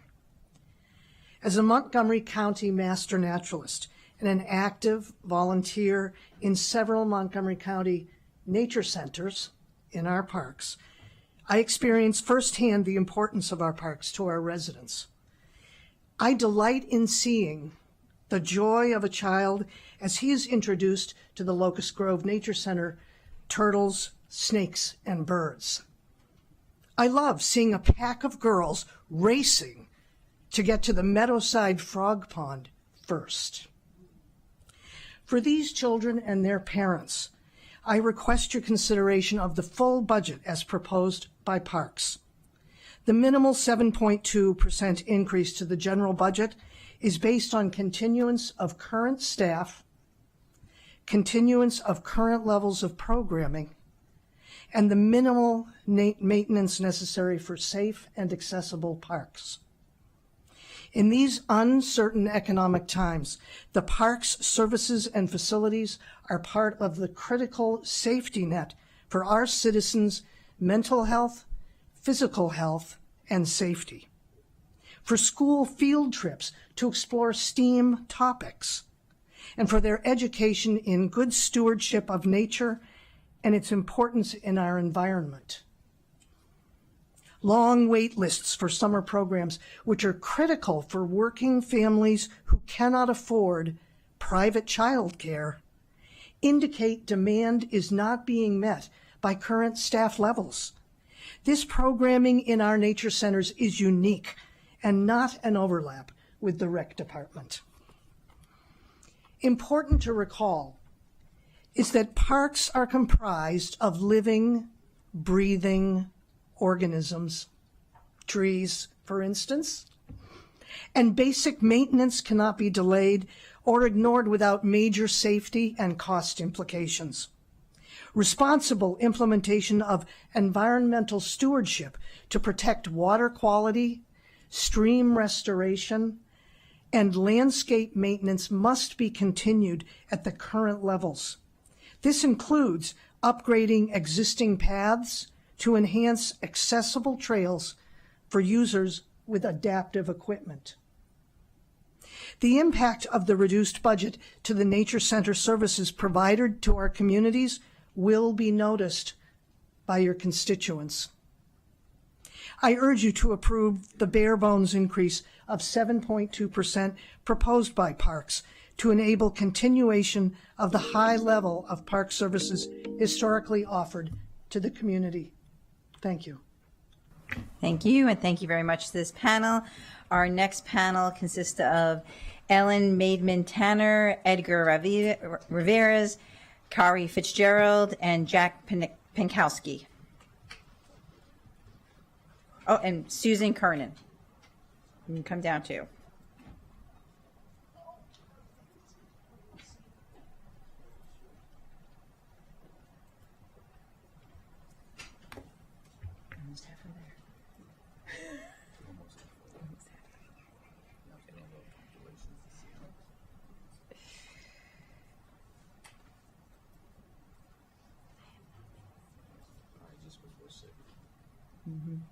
All right. Ms. Maidman-Tanner can start when you're ready. Thank you very much, President Stewart, Vice President Giwando, council members. Thank you for this opportunity. I am a member of Friends of Sligo Creek, a group of volunteers who address a variety of issues regarding the health of the creek and the surrounding areas of the forest and the myriad issues that have led to its recent rapid decline. But today I'm testifying on my own behalf because the Sligo Creek Park has been an extremely important part of my life for the last quarter century. Sligo Creek Park serves Tacoma Park, Silver Spring, and Wheaton, as well as portions of Prince George's County. It is a family-oriented park that runs through 10.2 miles of Montgomery County. Again, my testimony is based today on 25 years of training for marathons in that park and then walking my dogs there every day. Here's some history on the current dire situation. It was after the intense drought downpour cycle of 2018 that the stately old oaks of the region, a keystone species, started to fail. It was around that time that many other trees suffered issues related to the downpours and droughts of climate change. It is around that time that we saw a huge surge in invasive species. Today, when you walk through Sligo Creek Park, as well as many other parks in Montgomery County, you will see heartbreaking vistas of downed trees. You see too many deer, a situation that makes it almost impossible to replant and then sustain young trees. This year, you will be very hard-pressed to find broad areas of parkland not totally covered by a plant called lesser celandine. It's crowding out all other native species. Parks is working hard to mitigate the deer and invasive plant issues. During my walks, like many of the others who love these parks, I clean up trash and I warn young families to keep their children out of the water because of high levels of bacteria. Some areas of the creek smell like sewage from nearby sewer covers. This past winter, the whole creek was overwhelmed by intense salt runoff, a situation carefully monitored by Friends of Sligo Creek, now working with parks and others to try to reduce the level of salt that is toxic to plants and creek biota. Thus, at a time when the creek desperately needs Montgomery County support to slow the degradation of it and other regional parks, I am here to highlight the fact, as so many others already have, of the current budget proposal, which includes only a 3.2% increase to the Parks Department versus the 7.2% requested. With current economic trends, a 3.2% increase is tantamount to a budget cut for these crucial community spaces that provide health, education, and peace for our communities. Our parks also help cool the county in the face of climate change. It was hard to walk in the park last year because of the temperatures. So I thank you for all that you're doing. We've all seen the research on green spaces that contribute significantly to the health of our communities. Please do everything you can to maintain the requested level of funding for these precious parks. Thank you you very much. Mr. Rivera? Buenas tardes. My name is Eddie Rivas. I'm here to testify on behalf of parks as well, especially the nature centers, and the request for the 7.2% increase. But most especially, and what's not showing up on some of your documents, and I did submit this for the record, is the fact that that increase includes one FTE for one position to do senior programming within all the nature centers. That is important. You've heard the statistics. Right now, anywhere between 27 and 30% of our population in this county is over 60. That's over 314,000 older people. You know that I also represent the village movement, and you know how important villages are to the county and to the nation, and you know that villages are using the parks as well. We use them for nature center walks. We use them for bird watching. We use them for a lot of different things. The budget, and who knows what's in Mr. Ehrlich's head, but the budget is not sustainable the way he introduced it for parks. We need more money to be able to do the work that's being done and to expand, like getting that one FTE that we need. Some examples, like Deborah, my colleague, the nature nerds of the parks, said earlier, we are happy to be in the parks doing the volunteer work that's necessary. At Brookside Gardens, Deborah and I team teach turtle talks. I do it in Spanish, she does it in English whenever Latino families come along. At Meadowside Nature Center, I've been a part of a group of naturalists who met with Spanish-speaking families with children on the spectrum to have a day of activities, outdoor activities for those kids who couldn't participate in other ways. At Locust Grove, they have a citizen science project called Feeder Watch, in which elders come and count species, count numbers of birds, and provide that information to a national database on birds. And lastly, Nature on Wheels. I don't know how many of you are aware of Nature on Wheels, but it is a RV that travels throughout the county to communities that are marginalized, that do not have access to parks, and therefore get outdoor activity through this van. The last thing I will say is simply that some of your master naturalists will even be at Canal Cleanup Day this weekend, helping the National Park Service and the CNO Trust pull weeds on behalf of the county residents. Thank you very much. Please restore that 7.2% at least. Thank you. Thank you. Ms. Fitzgerald, next. Hi, my name is Carrie Fitzgerald. I'm a professor of astronomy and physics at Montgomery College, and I also serve as the director of our astronomical observatory and our planetarium. And I'm here today to ask for your support of the college's proposed budget. I've been at Montgomery College for 16 wonderful years. Prior to that, I served as a scientist and an emergency responder for the National Nuclear Security Agency, where I researched nuclear forensics and responded to nuclear emergencies at home and abroad. I am immensely proud of that work, but nothing has given me more pride or more satisfaction than being a part of Montgomery College. It's impossible for me to convey in just 3 minutes how special Montgomery College is and how our work matters to our students and our community. We aren't just teachers, we're mentors, we're counselors, we're career advisors. And you may already know that Montgomery College is the most diverse community college in the continental United States, and we serve many students who are the first in their family to go to college. Because of the support you've given us, we have been able to put thousands of students on a path to a better life. And I see firsthand what we do in the sciences. And I know my humanities colleagues have similar stories, but in my department, we mentor student research. We connect students with internships and opportunities with laboratories and universities, and we travel with them to competitions and conferences. And these are truly transformative experiences for our students. Fundamentally, we strive for excellence as educators as we train the future workforce of Montgomery County. And we work every day to elevate our students, our community, and one another because we believe it matters. We believe every person who walks into our classroom matters and that they deserve the finest education possible. We also take our role as a community college seriously. We welcome the community to our campuses for events and workshops, whether it's an art show, a play, a musical performance, or an observatory night. We are there providing education and enrichment to our neighbors. Every year we host countless events for public school students, scouts, senior groups, and nonprofits. And I want you to know that these are not just words to me. I identify deeply with my students. Like so many of them, I'm the daughter of immigrants and the granddaughter of immigrants, and I am the first in my family to go to college.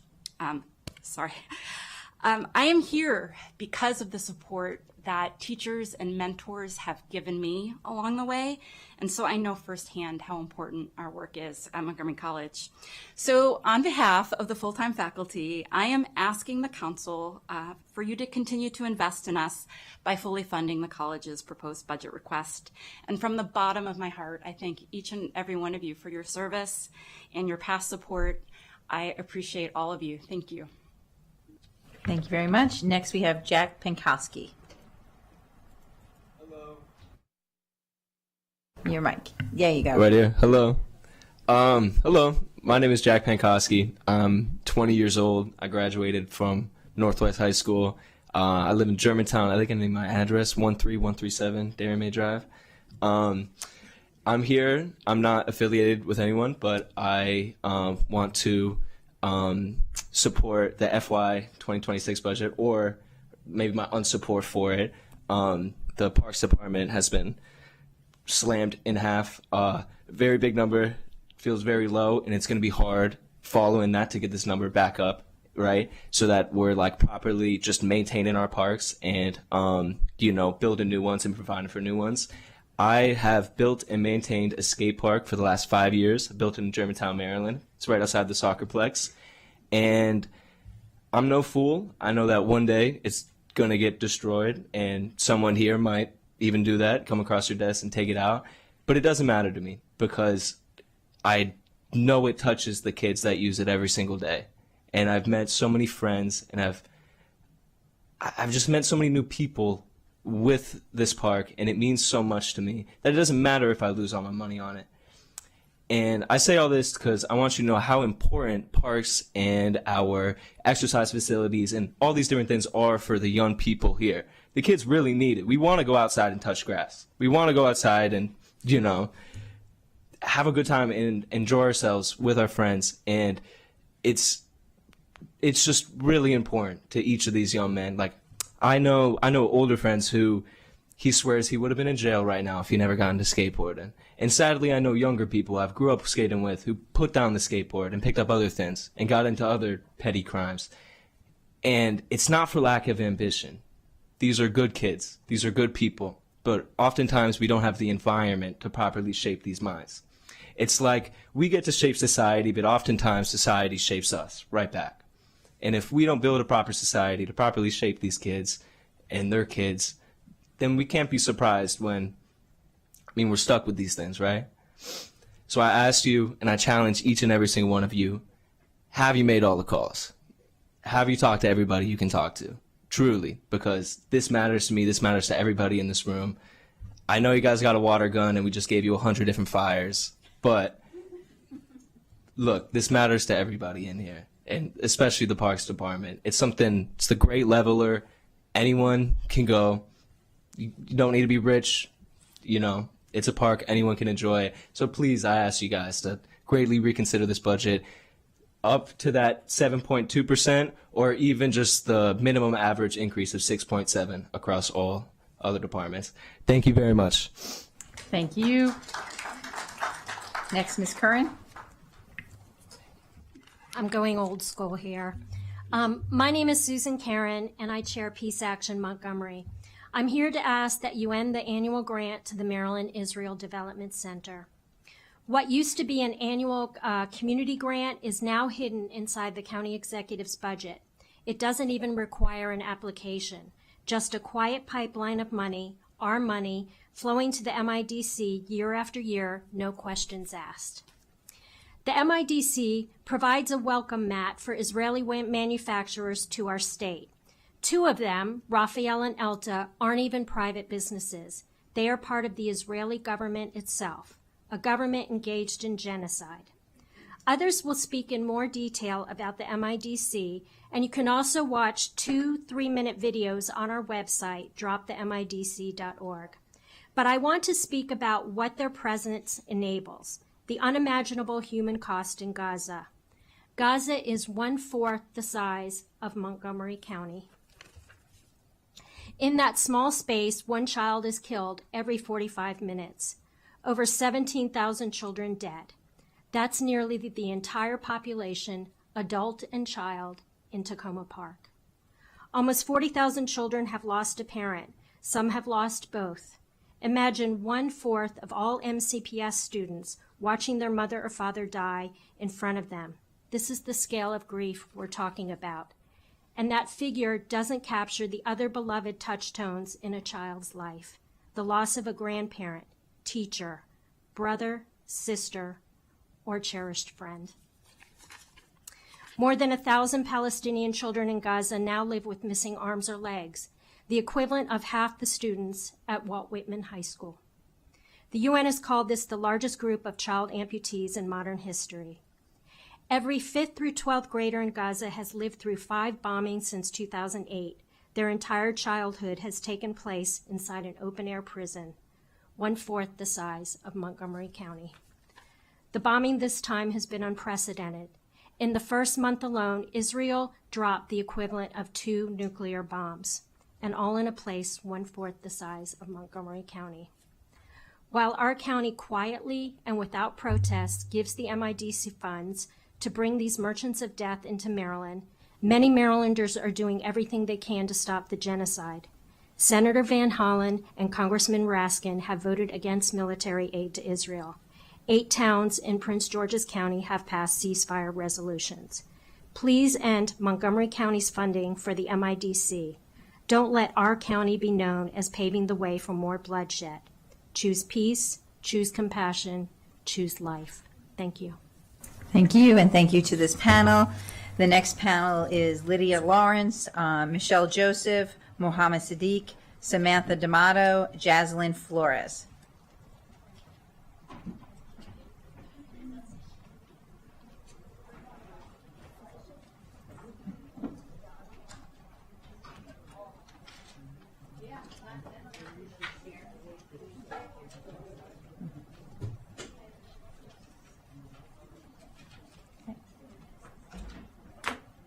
And Lydia Lawrence can begin when you're ready. Thank you. Good afternoon, members of the council. Thank you to Council President Stewart and Council Vice President Jawando. My name is Lydia Lawrence, and I am the co-chair of the Stormwaters Partner Network of Montgomery County.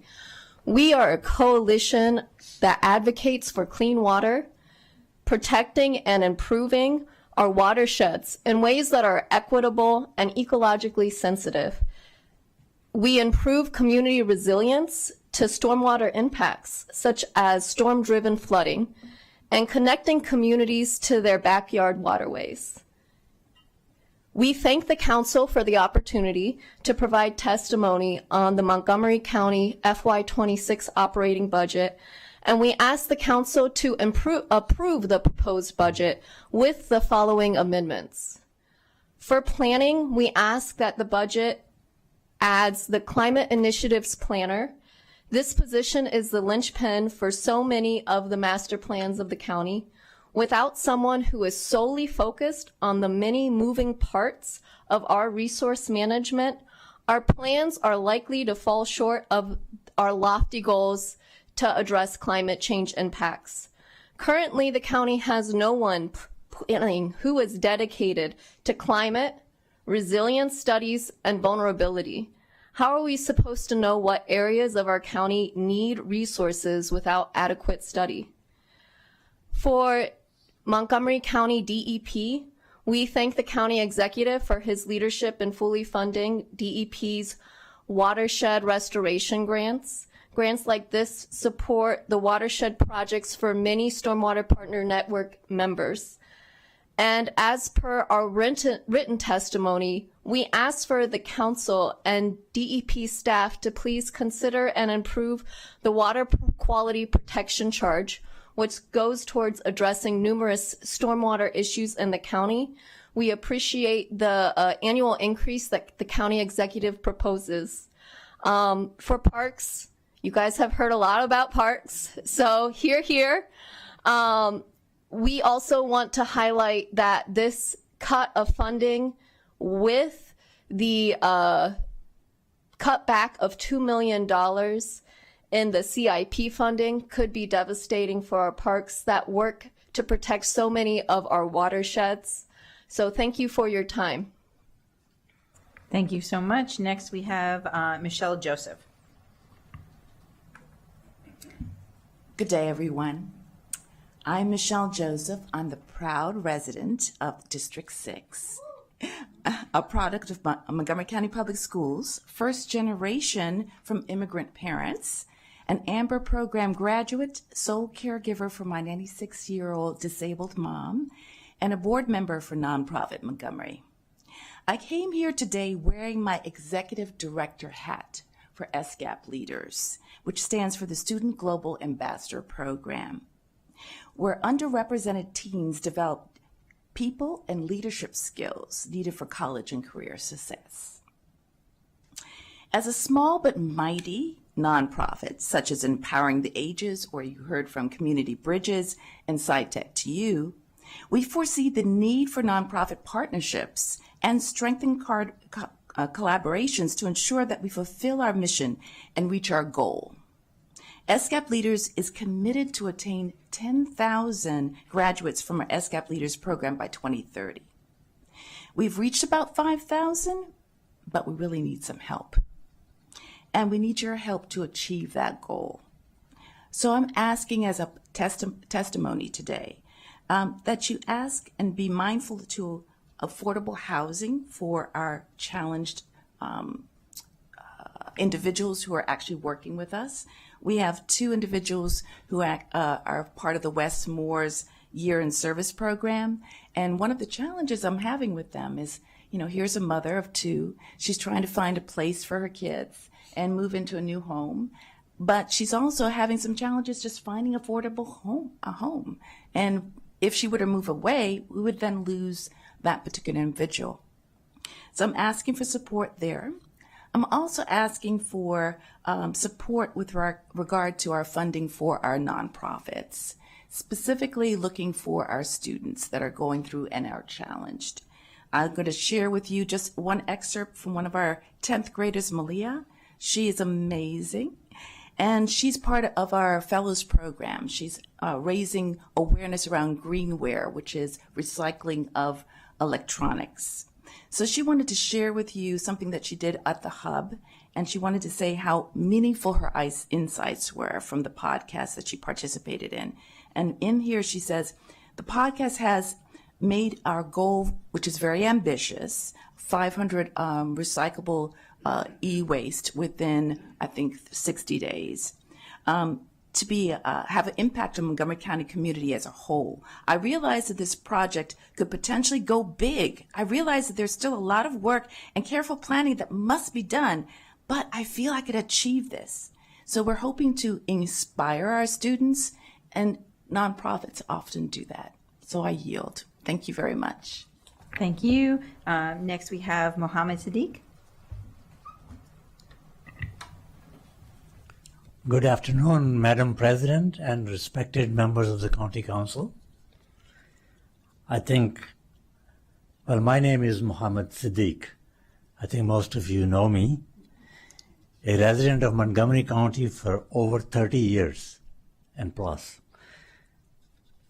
The reason for my appearance is the proposed increase in property tax. I have been retired for over 10 years. Needless to say, I collect Social Security, and for which I have paid all my working life. For the last several years, most of the time, the annual increase in Social Security has been less than 3%. I'm not the only one who receives Social Security. In fact, many people of my age are on Social Security. It becomes very difficult when a property tax increase is higher than the annual increase in Social Security. Now that the property tax increase will be 3.1%, I have a proposal to make. It's simple and practical.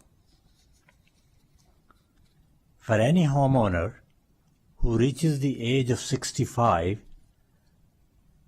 their property tax should be frozen at that time, with no increase then onward. It will make their life more comfortable than facing the tax increase every year. I'm confident that younger people can make up for that discrepancy. I'm not making this proposal because it will apply to me today, but remember, all of you will get there one day. You will appreciate my proposal today. Our county council will not be the first one to approve this suggestion. The entire state of California has this as a law. I request that all my county council members look into it seriously and make life easier for seniors, including myself. Apart from this, I have been a citizen of this country for 37 years. I want you to please keep ICE away from my house. Thank you. Thanks for listening to me. Looking forward for your action sooner. Samantha D'Amato. Good afternoon. My name is Samantha D'Amato, and I'm here as the president of the Greater Capital Area Association of Realtors, or GCAR, to express our serious concerns about the proposed property tax increase. I'm a realtor, I'm a settlement attorney, and I'm a mother to 3 young children. The eldest is in 2nd grade, MCPS, and the other 2 are in daycare. In the last 3 years, my family has seen a 30% jump in the price of daycare. A 4.7% property tax increase on top of a 27% increase in the assessed value of our home, and over 100% increase in our homeowner's insurance premium. Like most residents, I'm sure we have not seen comparable increases in our income. And as a result, we have made some hard choices as a result. We do not go out to eat, we do not hire babysitters, and we have canceled many of our long-standing working relationships with service providers who helped us maintain our home and our lives. We've become even more selective in the activities we enroll our children in. We no longer contribute to the economy in the way we used to because the cost of living in Montgomery County has increased so drastically.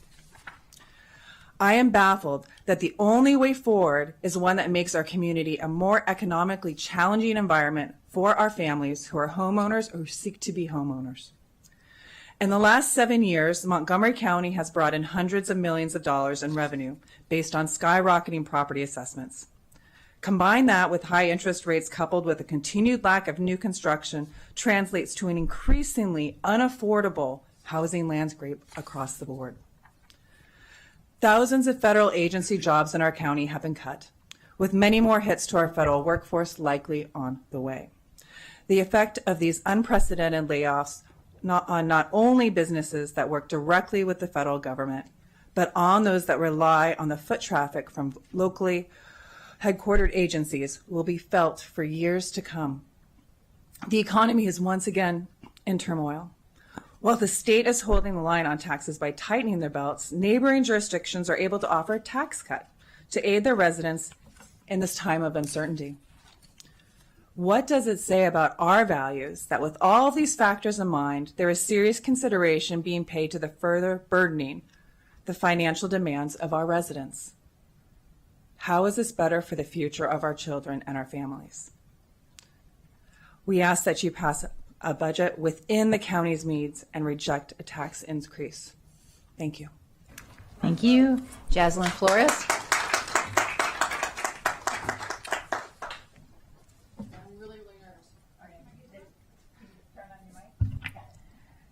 Good afternoon. My name is Jaslyn Flores, and I'm a Maryland senior Olympian.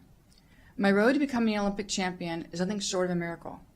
At the age of 5, I fell out of a moving vehicle and suffered a traumatic brain injury. That split-second incident has caused a lifetime of medical issues, both physical and psychological. As time went by, my health deteriorated, I lost my job.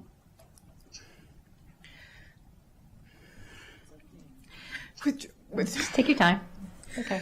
Withdrew from society and deep despair and anxiety set in, like right now.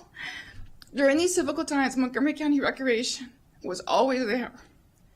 My daughters were able to play sports, find their first jobs, and when we couldn't afford the rec fees, Rec Assist covered them for us. Their support and willingness to assist without judgment was priceless. Fast forward to a little over a year ago. Now I'm an empty nester, aging boomer, and pretty much full-time recluse. COVID didn't help that. I was already before COVID. My doctors repeatedly urged me to try and get out of the house and back into society. They strongly encouraged me to look at programs offered by the Recreation Department. After reviewing the catalog multiple times, I found not only were the gyms now free, they also had free and interesting senior fitness classes, along with mental acuity activities and even senior lunches. I could not use my lack of fortune as an excuse to not go out and to avoid it. It was then that I rediscovered our recreation department. I was greeted by amazingly talented, supportive, and friendly instructors, staff, participants, and a culture of inclusiveness. If I couldn't participate 100%, it was fine. If I became ill or overwhelmed and left before the class ended, I was warmly told to please come back. Little by little, I was getting out. Then I learned about the Maryland Senior Olympics. The recreation staff persuaded and motivated me to set a goal to participate. Their motto is, to participate is to win. And they were correct. I had a phenomenal experience, and I even won 2 silver medals. But more importantly, how I valued and perceived myself began to improve. My family was thrilled and more than a little proud of what I had accomplished. Since the Olympics, I've taken a variety of classes. I've also lost 40 pounds. While I may never be completely liberated from my health issues, I know for certain that without Montgomery County Recreation, I would not be here in person today. Their programs and centers are desperately needed in this current era of social isolation and loneliness. Recreation is more than just physical. They've designed meaningful programs that meet residents' needs, ensuring their intellectual, social, and emotional well-being are also addressed. They produce hope, and yet they're often overlooked. It is imperative that the Recreation Department is not viewed as superfluous. They are necessary to provide all of our county residents with an accessible, free third space that allows for a flourishing quality of life, regardless of income, age, or ability. And they must be fully staffed, funded, and supported as such. Thank you. Thank you very much. And thank you very much to this panel and everyone who's spoken. Next, we have Laura Faguer, Elizabeth Fiddler, Makita Sear, Adam Luking, and Greg Ramirez.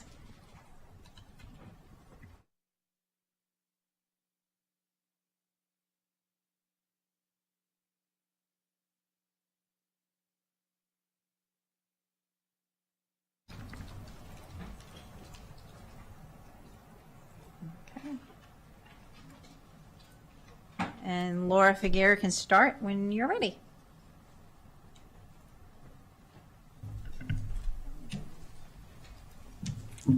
Good afternoon, everyone. My name is Laura Fager, and thank you very much for having me here today.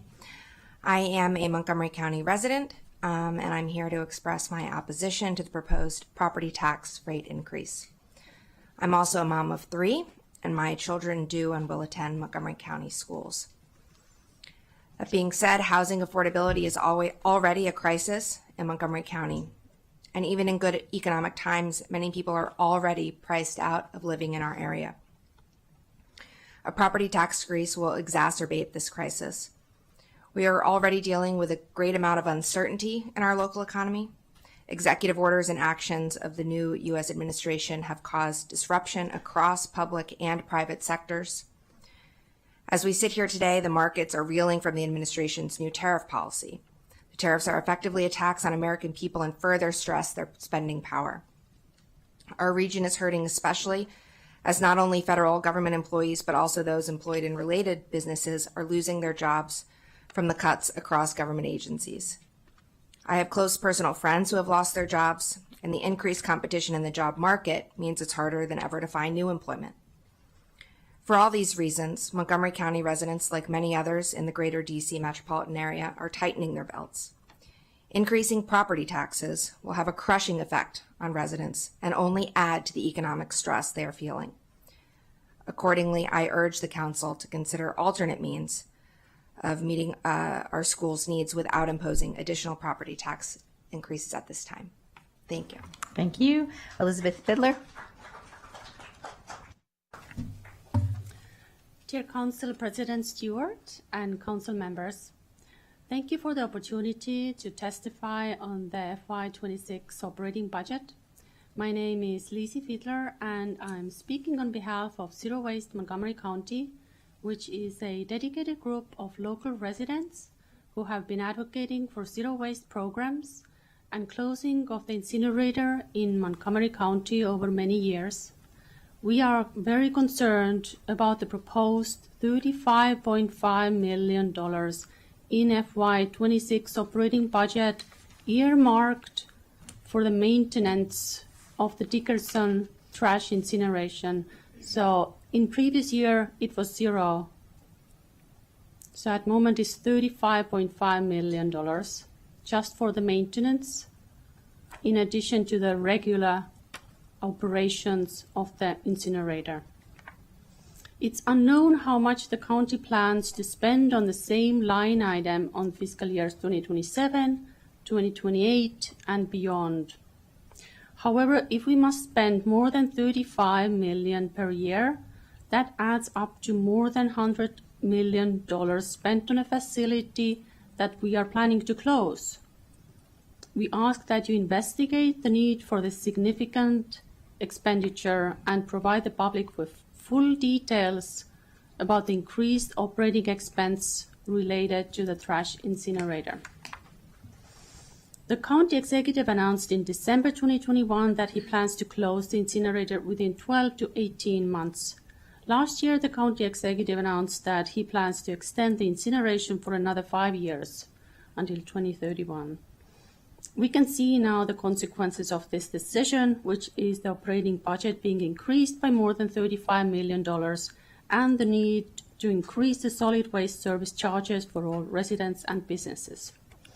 Therefore, we as residents of this county, we need to know how will the county include the stakeholders in decision-making on a timely manner moving forward.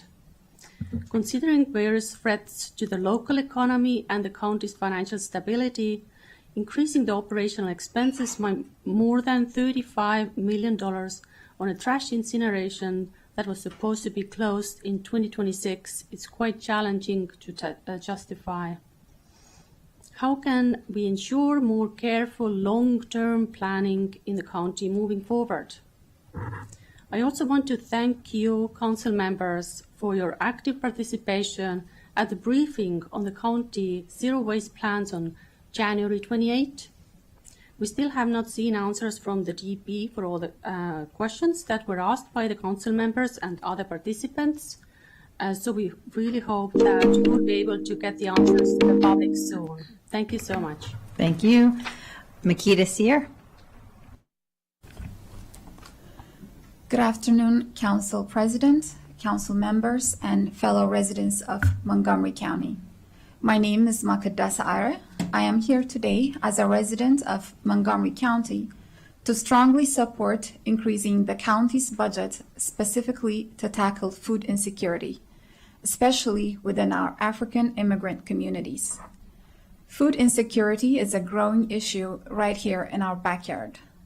The Capital Area Food Bank's 2024 hunger report shows that 37% of households in our region faced food insecurity this past year.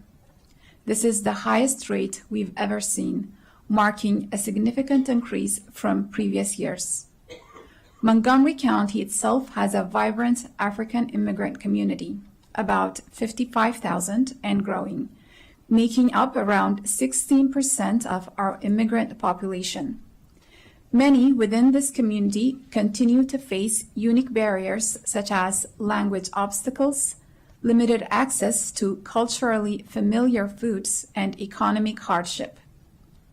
Local groups like African Communities Together ACT and AfriTribe are already doing great work by investing in community mapping, community navigation, creating community gardens, and expanding support for and distributing culturally appropriate produce, but their impact relies heavily on sustained funding.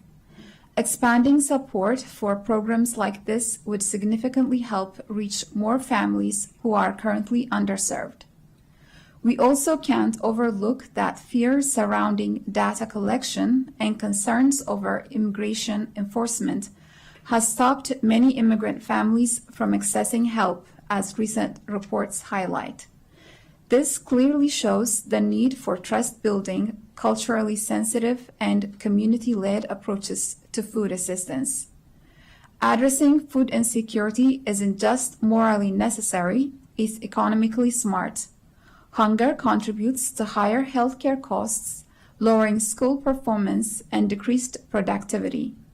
Investing in solutions today means healthier families, stronger schools, and a more productive workforce tomorrow. I urge the Council to prioritize increased funding for food security initiatives that directly support and uplift our African immigrant neighbors. Together, we can ensure Montgomery County remains a place where every resident thrives without worrying about their next meal. Thank you very much for your time and commitment to addressing this important issue. Thank you. Adam Lucking. Good afternoon, council members. My name is Adam Luking. I'm here to testify on behalf of the Collective Impact Center being organized by Montgomery Moving Forward. I grew up here in Montgomery County. I live here, raised my 4 kids here, and I even own a business here as well. My career even started in this building as a staff member on the Montgomery County Council. It seems like decades ago. Actually, I think it is decades ago. Now my company Clear Impact supports governments and nonprofits across the globe to create measurable improvements, mostly using the collective impact model. What is common in all these efforts is that a group of cross-sector leaders, the business community, nonprofit community, faith community, government, on and on, come together to create, solve social problems. It starts with defining a common purpose such as all children are school ready to learn, all families are economically self-sufficient, all people in the community are healthy. From there, all partners identify root causes. What are the contributing and restricting factors to why these trends are happening the way they are? Who are the partners, traditional and non-traditional, with a role to play? What works? What are the evidence-based strategies? What's working in other places that we want to bring here? And lastly, what's the action plan for improvement, which includes naming exactly what each person is doing to make these things happen. This includes alignment from partners to identify their potential contributions and share their accountability. What is also common is a sense of urgency and a shared commitment to the by aligned contributions by all those partners. The most successful of these efforts also include an equity lens, knowing that the most marginalized need to be included in the process, as well as have their voice heard. Social issues can't be solved by any one sector, especially government. The power of a collective impact center is the ability to galvanize sectors to come together to create change, including those from the private sector like myself. I implore you to fully fund the Collective Impact Center so there's a neutral convener to improve the conditions of well-being here in Montgomery County. I have personally invested my time and money, including tools, in this effort and hope the county government will do too. Thank you. Thank you. Next we have Greg Ramirez. Good afternoon, council members. Thank you for the opportunity to speak today, and thank you for your continued dedication to serving the people of Montgomery County. My name is Greg Ramirez. I serve as a vice president at Henley Construction, a long-standing partner of Montgomery College. At Henley, we have seen firsthand the transformative impact of Montgomery College programs on our workforce and our community. With 60 years in business, Henley Construction has continuously turned to Montgomery College to find skilled, reliable, and well-trained professionals. We currently employ several Montgomery College alumni in key roles through our company. What we always know we can count on with these MC graduates is their invaluable technical skills alongside with their passion for excellence, and that drives our success. As a proud graduate of Montgomery College myself, I know the exceptional education and training that the college provides. It is a testament to the profound impact Montgomery College has on Henley Construction and the broader industry, producing professionals who are not only equipped to lead, but also to drive innovation at the highest level. My experience is just one of many. I am proud to say that many top performers, not only those at Henley, but throughout the county, are also an alumni of Montgomery College. The educational programs at Montgomery College equip graduates with the skills that they need to succeed in construction, whether they are in the field or project management. The construction sector continues to face significant labor shortages due to an aging workforce and increasing demand for skilled workers. Today is more important than ever that we have a steady pipeline of skilled workers to draw from. That's why Henley Construction is so proud of our partnership with Montgomery College. We know that when we hire a Montgomery College graduate, they are well prepared to step into a meaningful role. At Henley Construction, we have a mutual goal with you, the council, and Montgomery College. That is to strengthen our local community. Graduates from MC are committed to stay and growing in Montgomery County. The relationship is not just about filling positions at Henley. It's about contributing to the growth and prosperity of our county.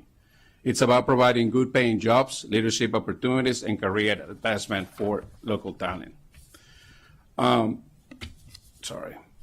commitment to the college operating budget has allowed to continue to deliver high quality education and workforce development. The funding you provide allows Montgomery College to remain a leader in supplying local talent to businesses like ours.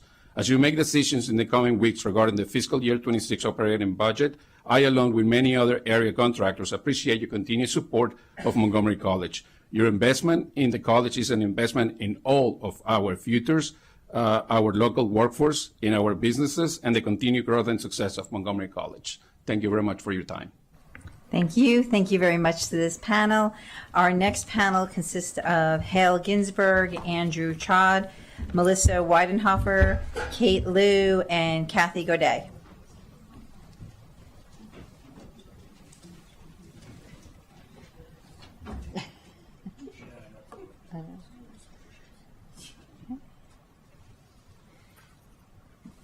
Mr. Ginsberg, you can start when you're ready. Okay, I want to thank the council very much for allowing me to speak this afternoon. My name is Hal Ginsberg. I have been a Montgomery County homeowner since 1990.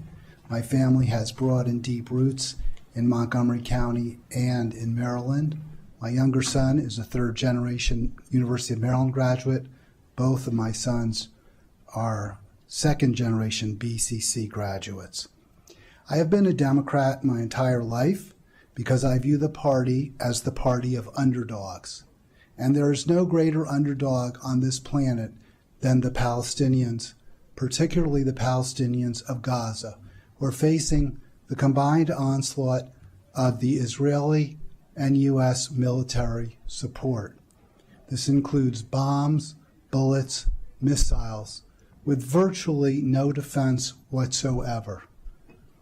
As a party of underdogs, I would hope and expect the Democratic Party to stand against funding a development center that promotes business relationships with companies that represent the State of Israel, that are part of the State of Israel, and that provide weaponry and support for the genocide in Gaza. I ask the council to say no to the county executive who has argued in favor of this immoral policy. I note that budgets are often, we are told, considered to be moral documents, and I consider this to be true. I don't know what could be more immoral than spending our taxpayer money on weapons of mass destruction against poor folks who are imprisoned in a tiny area. I would note that the defenses for this development center do not pass muster. One argument we have heard is that the county cannot police the companies that do business within it, including one example given is Lockheed Martin. Lockheed Martin is a U.S.-based company that is incorporated in the United States. It must obey U.S. laws. That is not the case for the Israeli companies that are supported by the Israeli Development Center. I've also heard the argument even today that the hostages that Hamas took are what matter. We have seen that the hostages have been released at times when there is a ceasefire, when the weapons that our companies in this county, are not using their weapons to kill Gazans. So any argument that supports the MIDC would appear to fail on its own terms. Budgets are moral documents. I ask this county council to act morally. Thank you.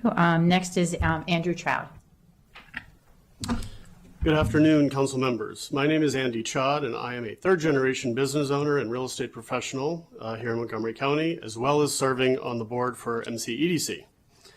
I am before you today to strongly advocate for the full restoration of the Montgomery County Economic Development Corporation's budget to its previously approved level of $6.2 million, and to commend the county executive's proposed increase over last year's cuts. In the dynamic and often challenging economic landscape we face, MCEDC serves as nothing less than our county's dedicated sales force. They are on the front lines actively working to attract new businesses, retain our existing anchors, and foster an environment where innovation and growth can thrive. To put it simply, MCEDC is instrumental in driving economic prosperity for all of us. We understand that budgetary decisions are never easy, particularly during times of economic headwinds. However, this is precisely when we cannot afford to retreat. Just as any successful business understands when facing challenges, you don't only make economic cuts and hope for the best. You double down on the efforts to generate revenue and expand your reach. For Montgomery County, MCEDC is that engine for top-line growth. The proposed increase in funding and ultimately the restoration to the $6.2 million level from FY23 is not only about returning to the status quo. It's about strategically investing in our futures. We need to invest in our own people to make any of our programs a success. The board has heard you loud and clear, and we have been working tirelessly to use this opportunity to revamp and restructure the organization to execute its mission. Investing in MCEDC empowers the team to undertake and expand crucial initiatives such as creating opportunities for a displaced federal workforce and diversifying employment. If we lose this talent pool, it not only hurts us in the immediate future, but guts our generational transfer of knowledge within our ecosystem, setting us back for many years, if not decades. We need to boldly and effectively communicate the unique value proposition of Montgomery County. Our tagline, MoCo is built for business, needs to resonate across the nation and the globe, not just represent words on a piece of paper. The impact of MCEDC's work is tangible and significant. Their efforts to create, retain, and expand jobs generate millions in wages in high-growth industries. These high-paying jobs directly translate to higher income tax revenue, which, as we know, is the county's largest source of revenue. MCEDC's budget request is not an extravagance. It is an essential investment to sustain these critical business outreach and marketing effort. It represents only 0.08% of the proposed budget. I urge you to not only support the county executive's proposed increase, but to go further and restore MCEDC's budget to the previously approved $6.2 million. Let's empower our sales team to continue their vital work in driving economic growth and opportunity for our community. Let's put our money where our mouth is and show the world we mean business, not just talk about it. Thank you for your time and consideration. Thank you. Next, we have Melissa Weidenhofer. Good afternoon, President Stewart and Vice President Juando and council members. My name is Melissa Wiedenhofer, and I am the Community Health Manager for WMCO Help, serving the huge swath of Western Upper Montgomery County, primarily in the Ag Reserve. I'm here today to express appreciation for the funding last year, the $232,000 that came on the DHHS County budget, and to underscore the importance that it remains in the budget so that we can continue with the work we've done. In the last 6 months since we received that funding initially, WMCO has served 430 people by addressing social determinants of health or health-related services. We facilitated 53 local primary care visits, 95 local dental visits, and 49 local mental health visits for our low-income and under-resourced residents that otherwise would have been unlikely to have happened. We're also grateful for the partners that are willing to come to us, essentially removing two key barriers: geographic distance to and cost of services. We're grateful for the county's support in helping us support these individuals and families in a way that might be different from other parts of the county, but works well in our rural area. So please continue your support of this DHHS line item now and in future budgets, and continue to be a part of taking continued steps toward addressing a significant inequity in access to health services, especially for some of our most at-risk residents, the low income, the elderly, and the immigrant populations in Western Upper Montgomery County. Thank you. Thank you. Next, we have Kate Liu. Good afternoon. Thank you for this opportunity. My name is Kate Liu. I am the Clinic Director for CCACC Health Center, which is part of the Chinese Culture and Community Service Center. We are proudly to be a part of the Montgomery Care Network since 2003. And myself trained as a clinical social worker, and I'm happy to bring mental health and Asian American focused health disparity to the focus point. So the Montgomery Care System only serves 2% of the Asian American population, and about 10% of the Korean residents in this county was actually uninsured, many more for the Mongolia and Cambodian. So there's actually a lot of work to be done to reach out to them, and we are happy to be the agent for that. So I'm here today on behalf of the Safety Net Clinic to speak for the thousands of uninsured and underinsured residents in Montgomery County, people who often have nowhere to go get health care other than us. Montgomery Care Clinics are part of we want to consider we are part of the public health system. While COVID hits, we are there to testing and vaccinate and also provide treatment. And will remain open. So we are still here, ready to serve in any health crisis that is needed. But our work is at risk. The reimbursed rate of 102 per visit does not come close to cover the cost to run the program. Our real cost across the clinic is about 250. There's no quick visit for our client. Our patient always have complex medical issue, no consistent care, and no access to specialty care. Each visit takes 2 to 3 times longer than the insured patient. And beyond healthcare, we help this patient to get food security, to address food insecurity, housing, transportation, etc.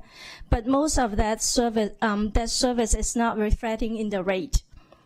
Last year, the county executive proposed a raise of the rate to 125. It was small but important step. But the council removed it without explanation, without conversation, without a chance to debrief. That silence actually hurt. After all we've done, it felt like the work was not valued and not recognized. The impact is real. People's Community Clinic and Catholic Charity has already left the program because they cannot sustain the operation. And I heard that another clinic is close to closing soon in a few months. At CCACC, we work hard to fill the gap. We have nearly 20 volunteer physicians, and we apply for grants from the state and the federal level. So I hope the council to consider to keep the rate on to a sustainable level. Thank you. Thank you. Next, we have Kathy Gaudet. Hi, thank you. I'm Kathy Gaudet, a resident of Silver Spring and a regular visitor to Montgomery County parks. I'm a volunteer weed warrior. I ride mountain bikes, walk the paved trails, attend farmers markets and festivals, and love spending time outside in the wide variety of our wonderful parks. Last year, when I told a teacher I feel guilty asking for money for parks when I know schools need so much, she turned and looked me in the eyes and said, "Parks are just as important as education, especially these days. You're doing the right thing." So I'm here asking you to please restore the parks budget next year. As a vital part of our county, parks are the backyard for everyone living in apartments and condos. They are the playgrounds and sports fields for all kids, adults, and families. They are the programs and camps, meeting places, training areas. A realtor once told me our parks are why people move here and why they stay here. Last month I heard a story on WTOP about our county being one of the healthiest places to live in Maryland and in the United States. It's from the 2025 County Health Rankings. It's a study out of University of Wisconsin. Their goal is to provide a revealing snapshot of how health is influenced by where we live, learn, work, and play. Montgomery County is recognized for having a life expectancy of 83 years, which is quite a bit higher than the national average of 77. We do a great job making exercise options available with a 100% accessibility rating.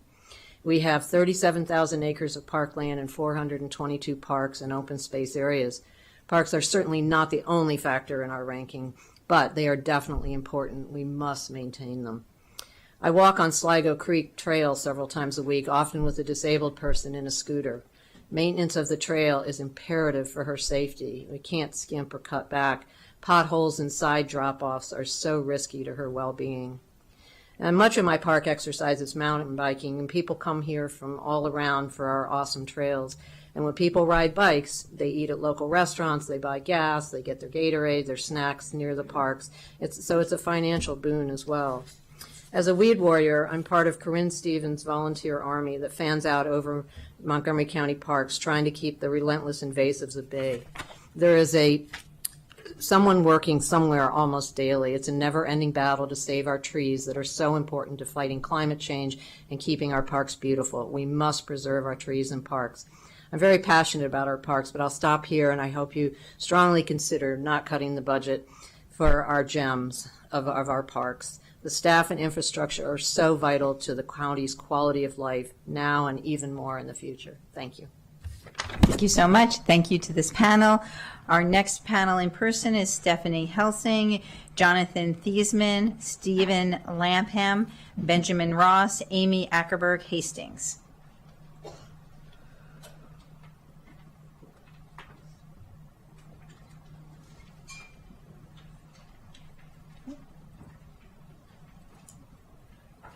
And Ms. Helsing, you can start when you're ready.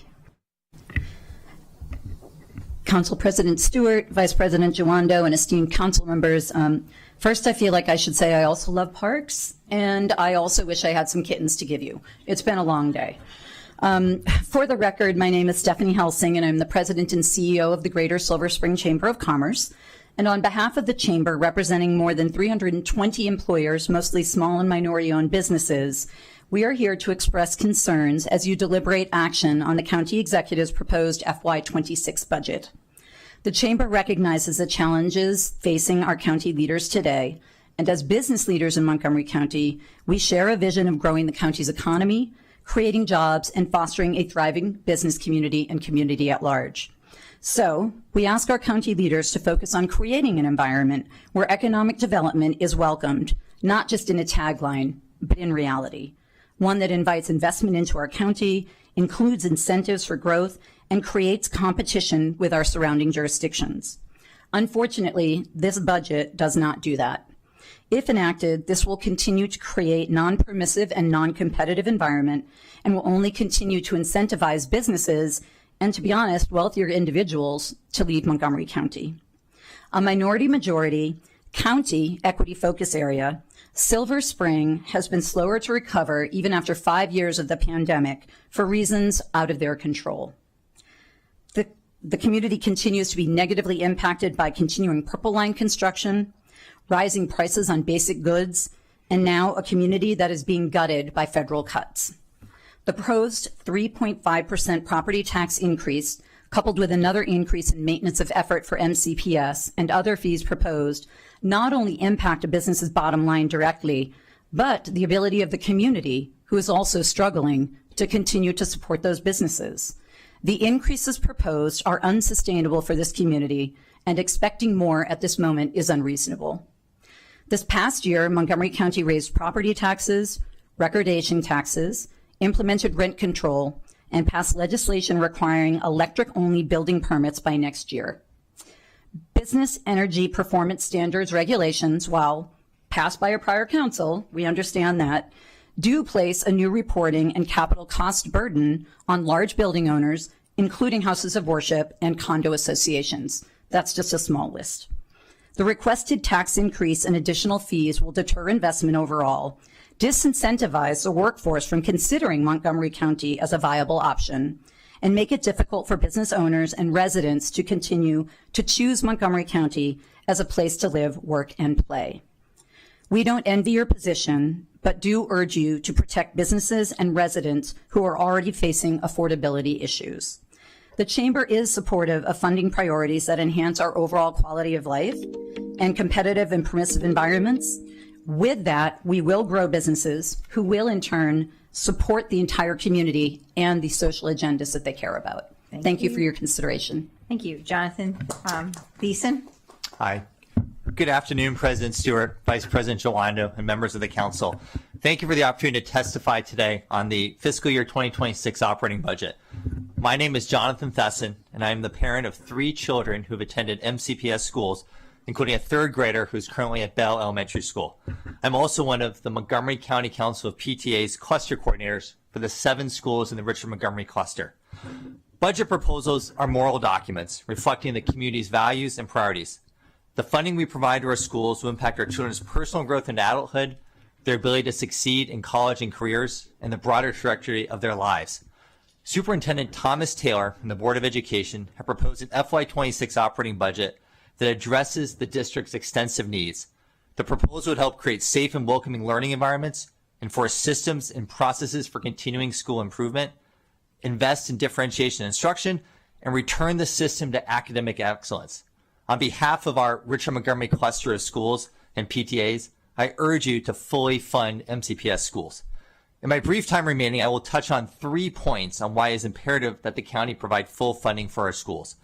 First, full funding would best ensure that MCPS can maintain existing class sizes and avoid a harmful increase in class size. Last June's class size increase led 1 elementary school in our cluster to reduce the number of kindergarten classes from 4 classes to 3 classes. For kindergarten students at that school, the size of their class is now several students larger as compared to previous year's classes. Our cluster's high school, Richard Montgomery, lost 7 teachers as part of the class size increase. Second, full funding would allow the Board of Education to address inequities in staffing ratios, allocations, and formulas. Specifically, and as one example, it would allow elementary schools, including Bayard Rustin in our cluster, to receive a second assistant principal because the school has more than 750 students, a part of one of the superintendent's proposals. A third reason we need to fully fund our schools is because that funding would allow MCPS to better meet the needs of emergent multilingual learners and special education students, which are priorities in the superintendent's budget. I want to say that the council should be confident that the political will exists to provide MCPS with robust funding. As MCPS was implementing last June's class size increase, over 2,600 county residents signed a petition that I led that urged the Board of Education not to increase class size. And most of those 2,600 individuals signed within 2 to 3 days of my making the petition active. Families choose to live in Montgomery County in part because we believe our leaders will devote the resources necessary to provide a world-class education to our children. Finally, I want to take the opportunity today to discuss Twin Brook Elementary School, our cluster's Title I and community school, whose farm rate has steadily increased over the past 20 years from 50% to its current rate of 88%. I want to reiterate the request that our cluster has made that the council and the DHHS establish linkages to learning at Twin Brook.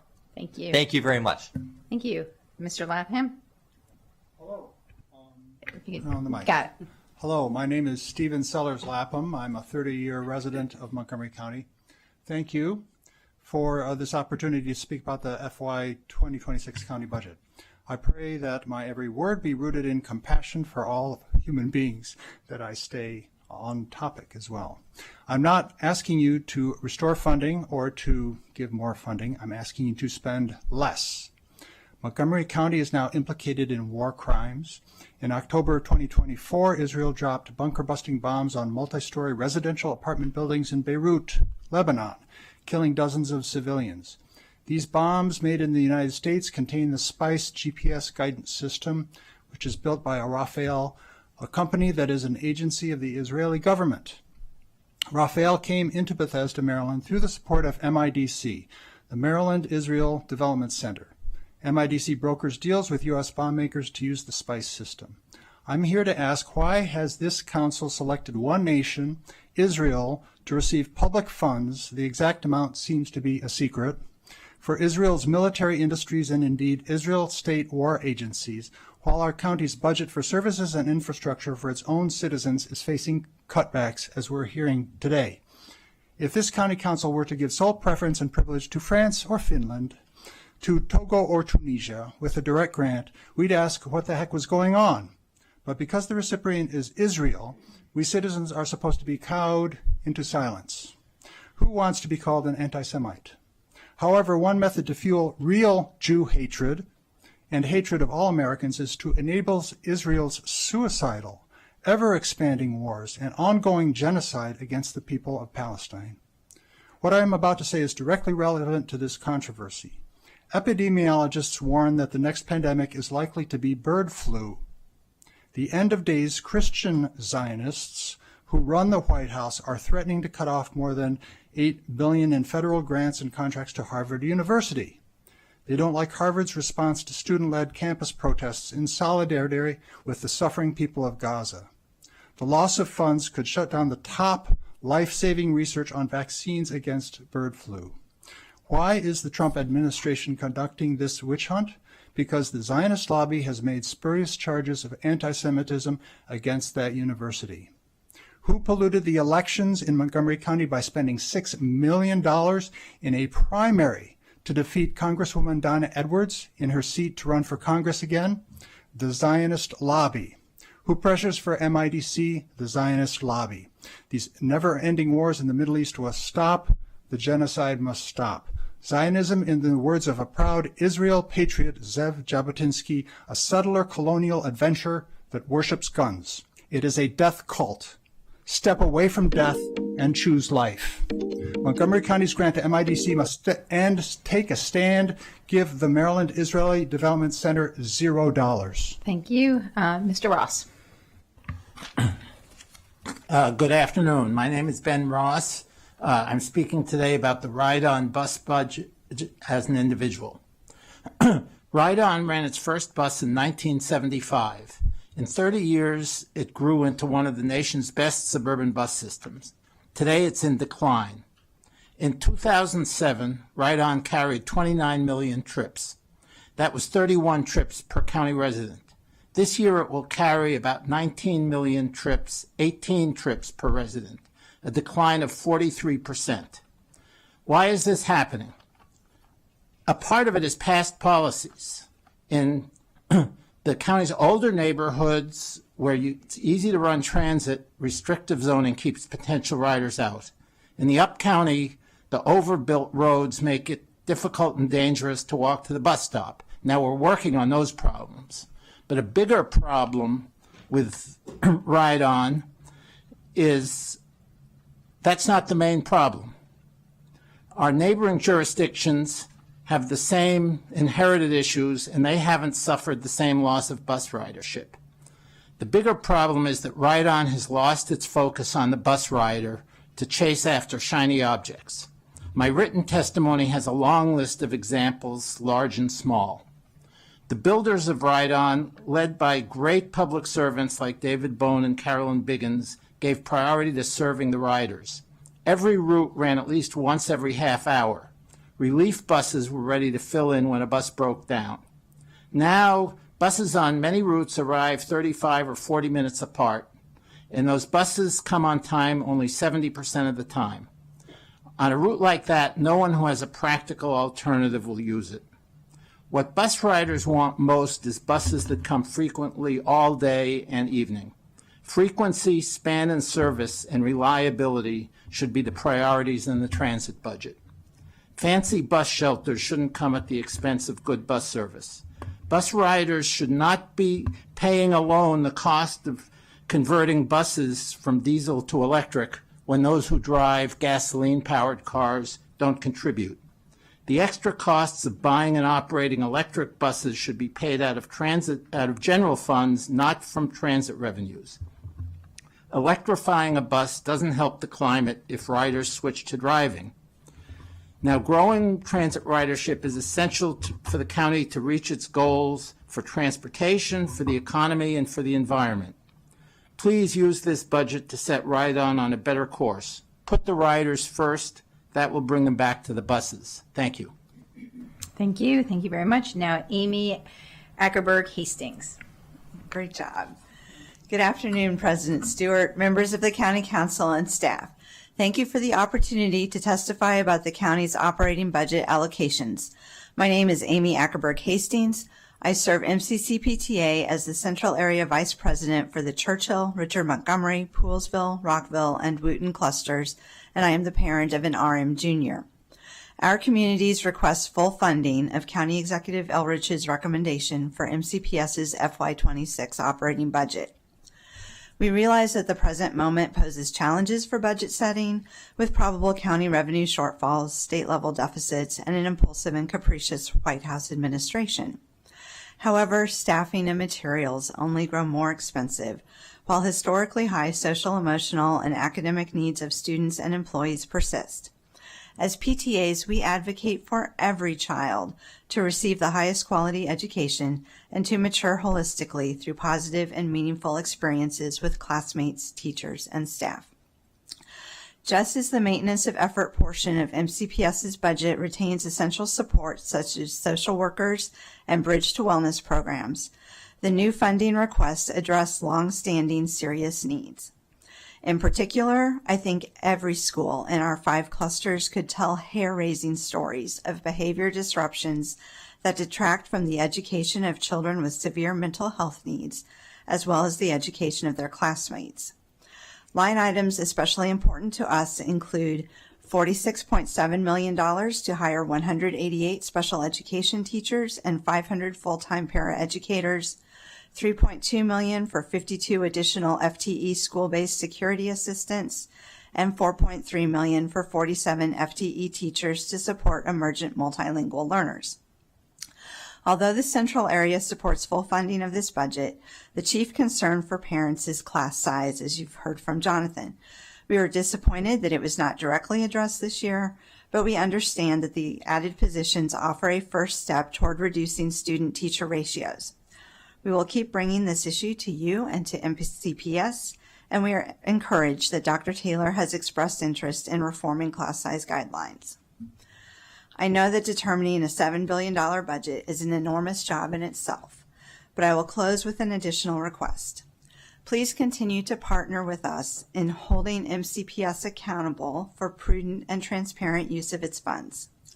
I am heartened by how much has changed since I was here a year ago, such as the culture of plain speaking that appears to be taking root. And yet, as we heard during Tuesday's operating budget forum hosted by Vice President Jawando, itinerant special education staff from central office remain unclear about whether their positions have been cut or reallocated. Employees are human resources who need to know that they are part of the whole team. Thank you for your attention. Thank you very much. Thank you to this panel. Our last panel in person today, for this afternoon, not today, will be John Ross, John Holland, Susie DeJoly, apologies, Brittany Davis, and Chris Bruch. And Mr. Ross, you can kick us off. President Stewart, council members, friends, thank you. It's been a long day, I suspect. Democracy in action. I stand before you today with a deep conviction, rooted in the belief that justice is not merely an ideal to be aspired to, it is a moral duty that must be fulfilled. My name is John Ross, as you know, the executive director and founder of Nourishing Bethesda, a nonprofit dedicated to combating food insecurity and providing wraparound services in Montgomery County. We find ourselves at a critical moment, one where the test of our society's character lies in how we care for the most vulnerable amongst us. Having access to healthy, nutritious food is not a privilege for the fortunate, but a sacred right for all people. Food insecurity is not just an economic issue, it is a matter of dignity, question of humanity, and a test of our collective conscience. No mother should have to tell her child that there is nothing to eat. No senior should have to decide between filling a prescription and filling their plate. No working person should labor day in and day out only to find their wages insufficient to provide their family with a simple meal. Yet this is the reality for thousands in our county. Federal cuts to USDA food programs, mass layoff of federal workers, high food and living costs threaten the very stability of our organizations, such as Nourishing Bethesda and the people we serve. My friends, we are witnessing a new wave of food insecurity. It is not just the traditionally underserved who seek our help now. It is our neighbors, our colleagues, those who once believed they were secure, but now find themselves in need. And the economic ripple effect of federal workforce layoffs will only exacerbate this crisis. As those employees lose their jobs, the service industry workers who support them, the janitors, the food service workers, delivery people, and caregivers will feel the economic pain most acutely. They are the very individuals who keep our communities running. They will not come as strangers, they will come as brothers and sisters in search of sustenance and hope. We must be prepared to meet this growing need. Nourishing Bethesda and other organizations like ours have answered the call. We distributed more than 500,000 pounds of food to 1,700 households at 10 locations last year, but we cannot bear this burden alone. We are working closely with 65 community businesses, faith organizations, and civic groups, but we need the full weight of Montgomery County standing beside us. I urge the council to recognize food insecurity as a permanent and essential service. This means ensuring stable funding for food assistance programs, expanding partnerships with local farms and businesses, and advocating at the state and federal levels for restored and enhanced food program funding. These families are not just statistics, they are our neighbors, co-workers, and friends. Thank you. Thank you. Next, we have John Holland. Good afternoon. My name is John Holland. I have paid property taxes in Montgomery County for 27 years and have resided here for almost all of the last 40. Peace Action Montgomery has made me aware of the part of the county's budget that supports the Maryland Israel Development Center. I wish to register my disapproval of my tax dollars going to this entity. In general, I'm not happy with any of my tax dollars, state, federal, or county, going to weapons manufacturers. I believe that the profit motive applied to companies that create technologies of death, destruction, and subjugation drives more and more of those things. Death, destruction, and subjugation. Right now, I'm objecting to my taxes supporting those things through the Montgomery County budget and its support of the Maryland Israel Development Center. While Israel is a controversial topic in the United States, a significant majority of countries in the world have voted in favor of UN resolutions condemning Israel's military operations and occupations of Palestinian territory. One such resolution, easily found on a web search, was passed on September 18th last year. The Maryland Israel Development Center funds companies developing military technology. Advances in military technology are advances in the use of force to coerce, injure, and kill people. I do not want my tax dollars supporting those results, and for that reason, I ask the council to end the funding to the Maryland Israel Development Center. Sitting here today, departing from what I wrote, I did not realize that the county is looking at lessening the budget for parks as well as raising property taxes.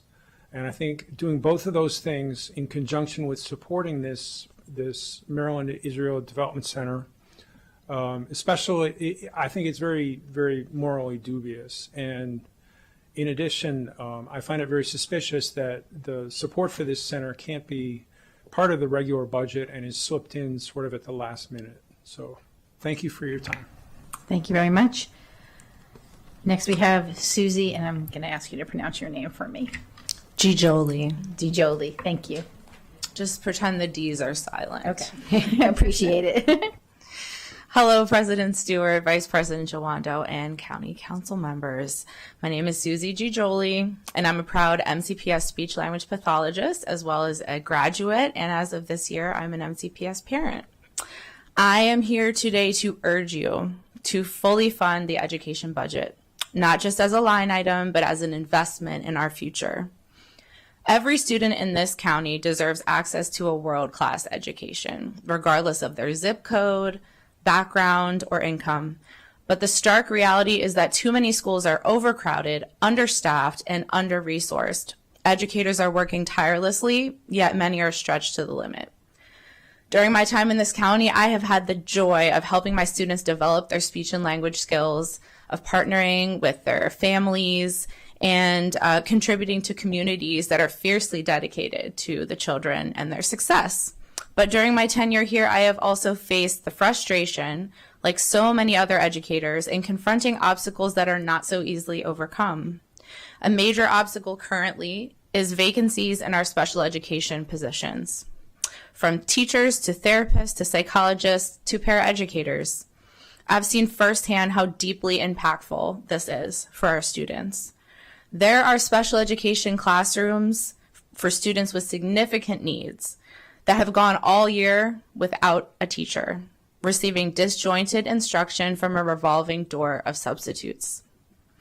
In classrooms that do have teachers, many of them are stretched to their limits by paraeducator vacancies that leave them with just a skeleton crew who are not able to fully meet student needs.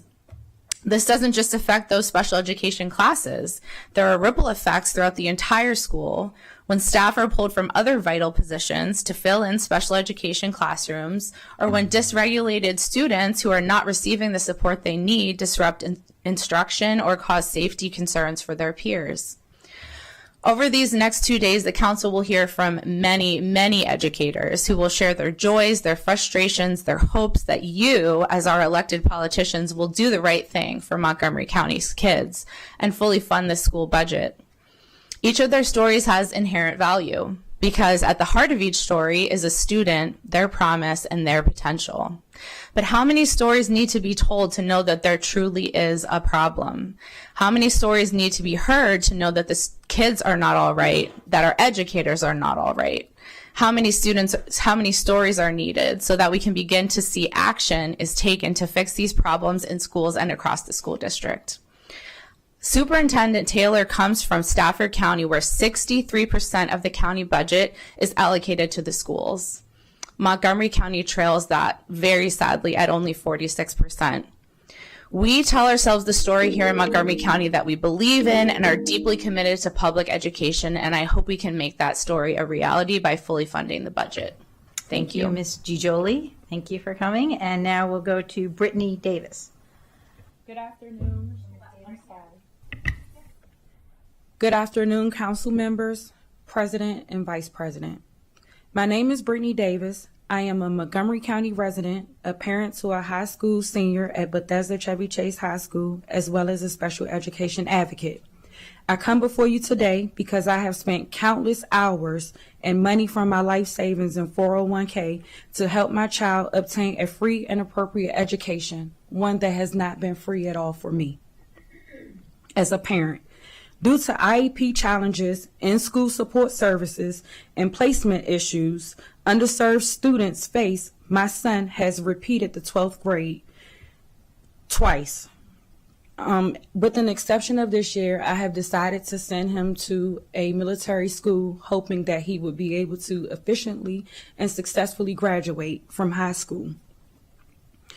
Students with disabilities, and specifically unrepresented and underserved African American students, continue to be misidentified, inadequately supported, over-disciplined, and don't receive proper school placement, leading to outcomes that limit futures and damage families. This is not just my story. This is a community issue, and it requires immediate, actionable solutions. In Montgomery County, Black students constitute 26% of special education enrollment, despite representing only 22% of the student body, indicating a significant overrepresentation. Furthermore, less than half of Black third graders, 46.8%, are reading at grade level. To address these disparities, I am asking the County Council to commit to the following programmatic actions that can begin making an impact now and bridging the gaps to connect disparities for children with special needs so that students will not be forced to repeat grade levels. To ensure students with disabilities are no longer misidentified, underserved, or punished for needing support, I am asking the County Council to please help bridge the gaps of special education family resource centers, expand early career transition services starting at 10th grade, conduct immediate audits and special education placements and discipline, and embed mental health crisis teams in schools and communities. These are not just program ideas, they are urgent, legally aligned, and community-driven actions that will restore trust, close long-standing service gaps, and turn policy promises into real protections for our most vulnerable students. I am asking for action to bridge the gaps for underserved students, transparency, and collaboration, in which can start now with strategic partnerships and reallocating existing resources. Thank you for listening and for leading with action that will be measured by real outcomes for our children. Thank you, Ms. Davis. Next, we have Chris Bruch. Good afternoon, Council President Stewart. My name is Chris Brew. I'm President and CEO of the Donahoe Companies. We're based in Bethesda. I'm also a 61-year resident of this great county. I'm here today in opposition to any tax or fee increase. The nation is bracing for a multi-year economic downturn, and economists at GMU's Center for Regional Analysis predict Montgomery County and Maryland will be the most impacted jurisdictions in the DMV. Meanwhile, it seems to be business as usual for our county government. The pattern of annual budget increases and employee growth is unsustainable. How can a 7.7% budget increase be warranted when there's virtually been no population growth, no job growth, no MCPS enrollment growth, and no increase in services? As if there was ever a time for physical constraint and belt tightening, it's certainly now. What's happening is analogous to a hurricane. The Weather Channel has a Category 5 storm on the radar. It's heading directly at us, but rather than preparing, our strategy is to hope that it will turn and miss. Why not challenge our departments and agencies across the board to find 1.5% savings? That'd be $120 million. Reduce your 40,000 employee headcount by eliminating positions that have been vacant for 6 more months. A 5% reduction would yield $250 million. Cancel the $36 million Dickerson incinerator and spend only enough to complete a feasibility study and a formal cost estimate. These items alone could yield about $400 million in savings, but it requires leadership and tough decisions.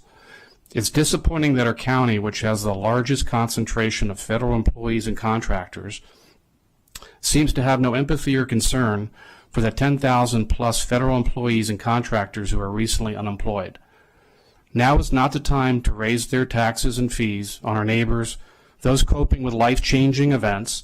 Now is the time to demonstrate fiscal restraint and prepare to weather a multi-year Category 5 storm. Thank you. Thank you. Thank you very much.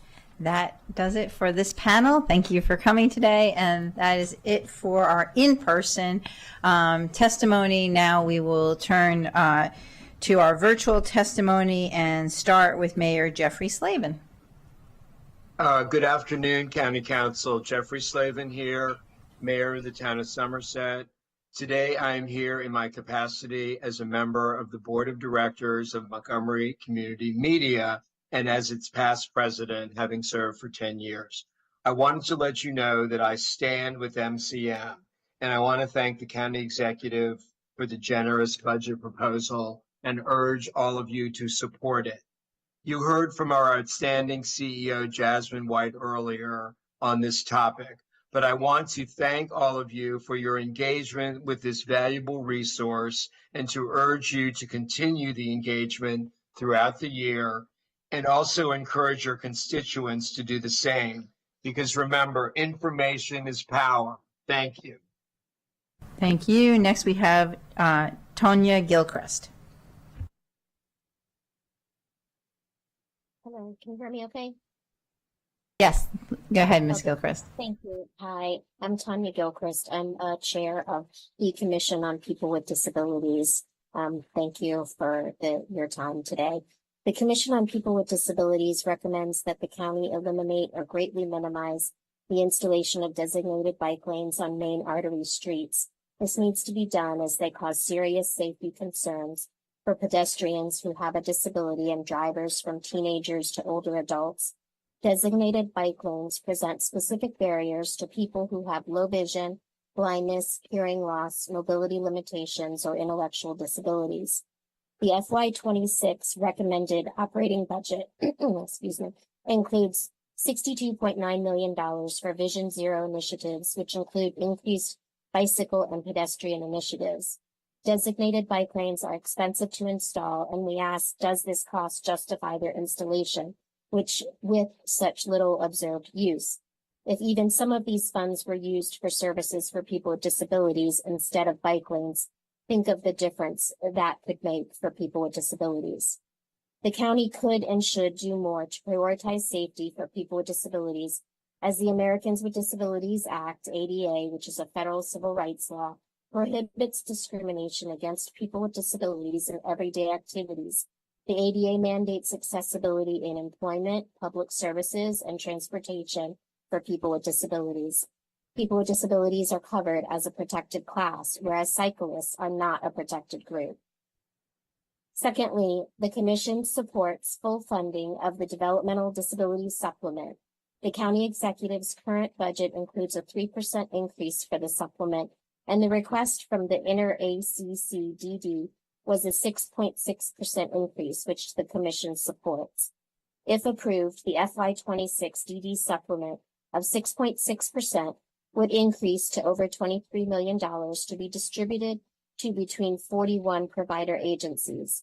The full request includes an increase for the cost of living that is projected and is critical for program expansion, transitioning youth, and waiting list placements, which are anticipated to grow. Providers tell us that it is difficult to recruit and retain direct support professional staff, and we recommend that this supplement be used for increased wages for these workers. We also recommend preserving the public library funding. Cuts to library staffing, hours, or resources would negatively affect many people with disabilities who use the computers, check out different book formats, go to meetings, and socialize at their community libraries.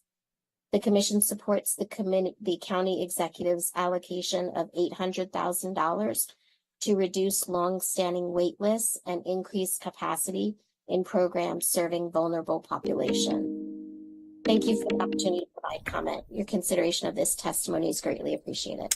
Thank you very much. Next we have Josefina Rios. Buenas tardes. Mi nombre es Josefina Ríos.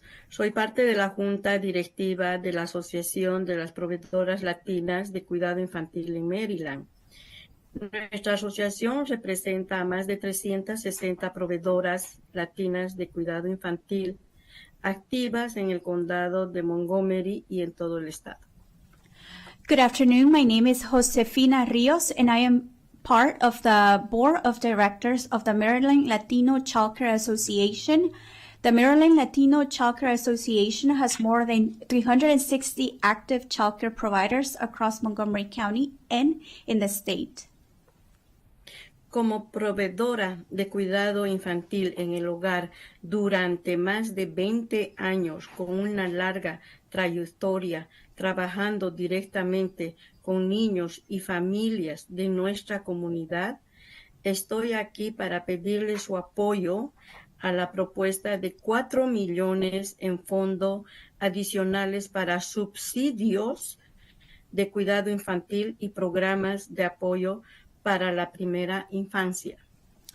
As a home childcare provider for more than 20 years and a long trajectory having worked directly with children and families in our community, I am here today to urge your support for the recommended $4 million in additional funding for childcare and early childhood support programs. Como proveedora, veo todos los días lo crucial que es este financiamiento. Es muy costoso para las familias poder costear el cuidado infantil. Los subsidios ayudan a cerrar esta brecha. As a provider, I see every day how critical this funding is. Families are struggling to afford care. Funding helps bridge this gap. Las proveedoras de cuidado infantil como yo enfrentamos grandes presiones financieras, el aumento en los costos del personal, suministros y mantenimientos. Hace casi imposible operar de manera susceptible sin subir las cuotas a los padres. Estos fondos ayudarían a estabilizar a las proveedoras como yo, permitiéndonos retener educadoras calificadas y mantener retorno seguro y enriquecedores para los niños. Childcare programs are under immense financial pressure. Rising costs for staffing, supplies, and facilities make it nearly impossible to operate sustainably while keeping tuition affordable. This funding would help stabilize providers like me, allowing us to retain qualified educators and maintain safe and nurturing environments. Los beneficios a largo plazo son innegables. Los niños que asisten a programas de educación temprana de calidad llegan al colegio mejor preparados, con habilidades sociales, emocionales, cognitivas más solidadas. Esto reduce la necesidad de intervenciones costosas en el futuro y construye una fuerza laboral más fuerte. Sin esta inversión, más programas cerrarán, más padres perderán el acceso de cuidado infantil, los niños se quedarán sin oportunidad de aprendizaje temprana. Por eso les insisto a apoyar este financiamiento y a reforzar el conocimiento de nuestro condado en las familias, las proveedoras de cuidado infantil y nuestros niños más pequeños. Muchas gracias por su tiempo y consideración. The long-term benefits are undeniable. Children who attend high-quality early education programs enter school ready to learn, with stronger social, emotional, and cognitive skills. This reduces costly interventions later and builds a strong future workforce. Without this investment, more programs will close, more parents will lose childcare, and more children will miss out on early learning opportunities. I urge you to support this funding and strengthen our county's commitment to families, providers, and to our youngest learners. Thank you for your time and for your consideration. Thank you. Thank you very much. Next, we have Peter Gray. Good afternoon, President Stewart, Vice President Joando, and members of the council. I'm Peter Gray, testifying on behalf of the Washington Area Bicyclist Association and WABA's many supporters in Montgomery County. WABA promotes safer biking, walking, and accessing transit as the best ways to get around the county. Today, I want to make 2 points about the FY26 proposed operating budget. First, The amount allocated to be spent on bike share appears to be the same as in FY 2025. Given that the number of bike share stations in the county has decreased in the past few years, we recommend an increase in the funds allocated to bike share. Thrive Montgomery 2050 set a long-range plan for the development of the county that encourages improving multimodal transportation, reducing vehicle miles traveled, and more. In fact, Thrive found that half of all auto trips in the county could be made within a short bike trip. If we truly aspire to provide multimodal options for those who do not have access to cars, or for those who, from an environmental perspective, health perspective, do not want to drive everywhere, we must increase the amount spent on bike share. Second, we've heard a lot about the Parks Department and the effective cut that this proposed operating budget entails. This would create a $1 million shortfall in funding staff salaries and a $3.1 million cut to parks' abilities to maintain existing parks and other essential programs. Our county parks, as you've heard from many people today, are a critical asset for daily life in our county, and WABA recommends accepting parks' full operating budget request. Thank you. Thank you very much. And next we have Robert Eisenberg.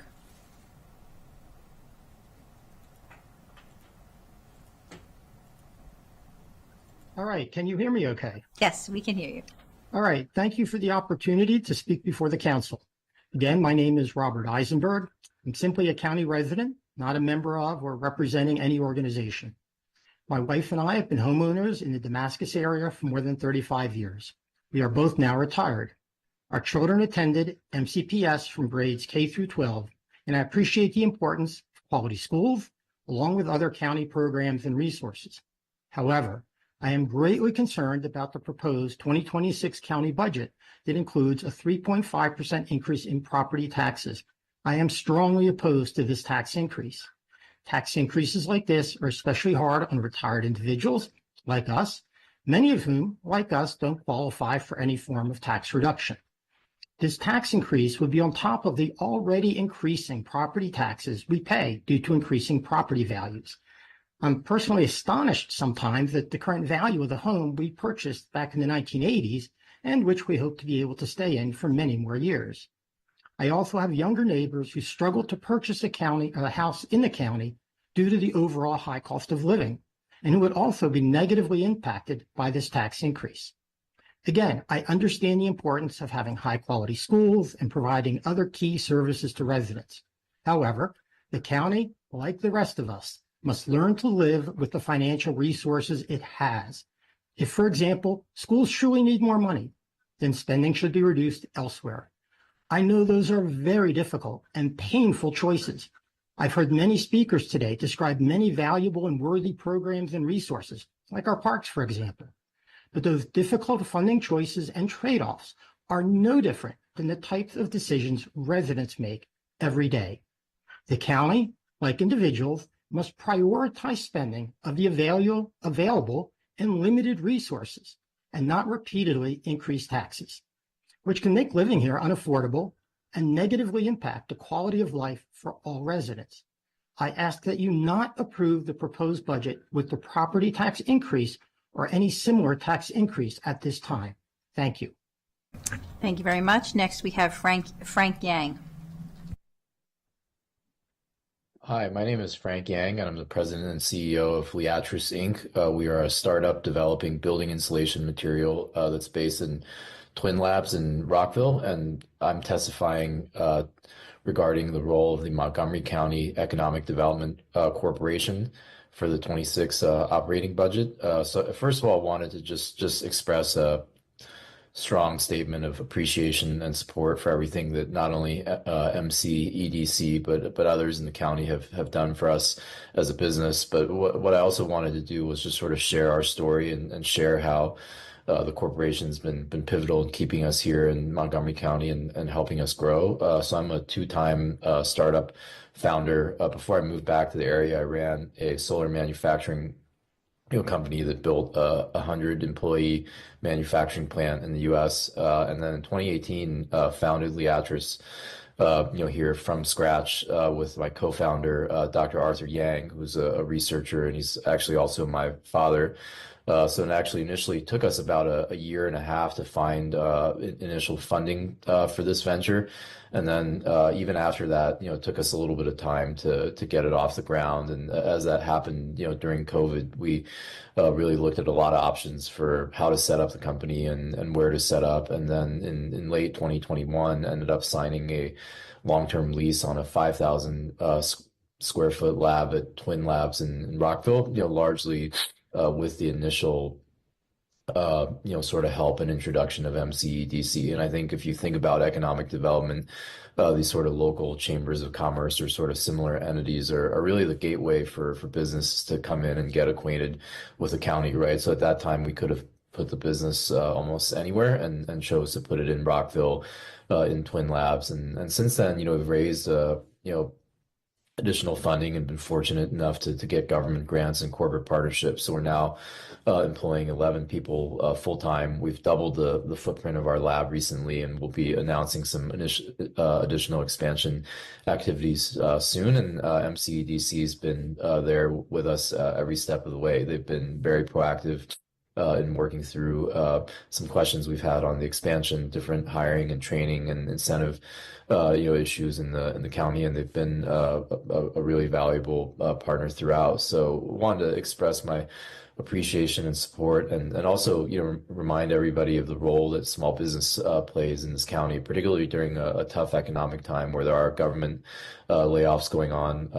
Startups like Leatris are continuing to invest in the economy, and MCEDC is a part of what keeps us here. So appreciate everybody's time and consideration. Terrific. Thank you so much. Next, we have Irma Washington. Good evening to President Stewart and Vice President Girondo. My name is Irma Washington. It's a pleasure again to come before you this year. I'm coming on behalf of housing and affordable housing. The county executive recommended a good funding level of affordable housing programs, and we like that.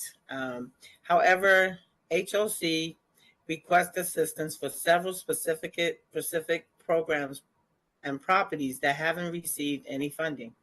In face of uncertainties, HOC and the county needs to be a source of stability for low-income families. An HOC budget request is tailored for that.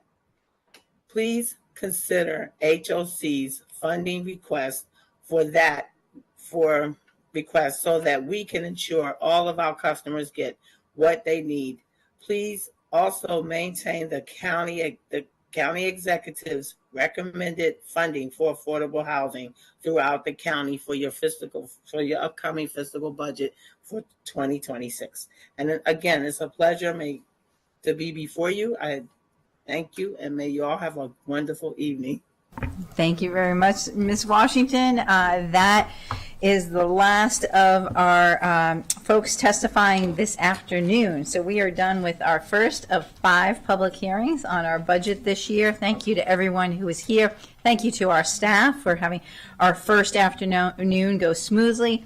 We'll return for another public hearing on the FY26 operating budget this evening at 7 p.m. The council is now in recess. Thank you, everyone.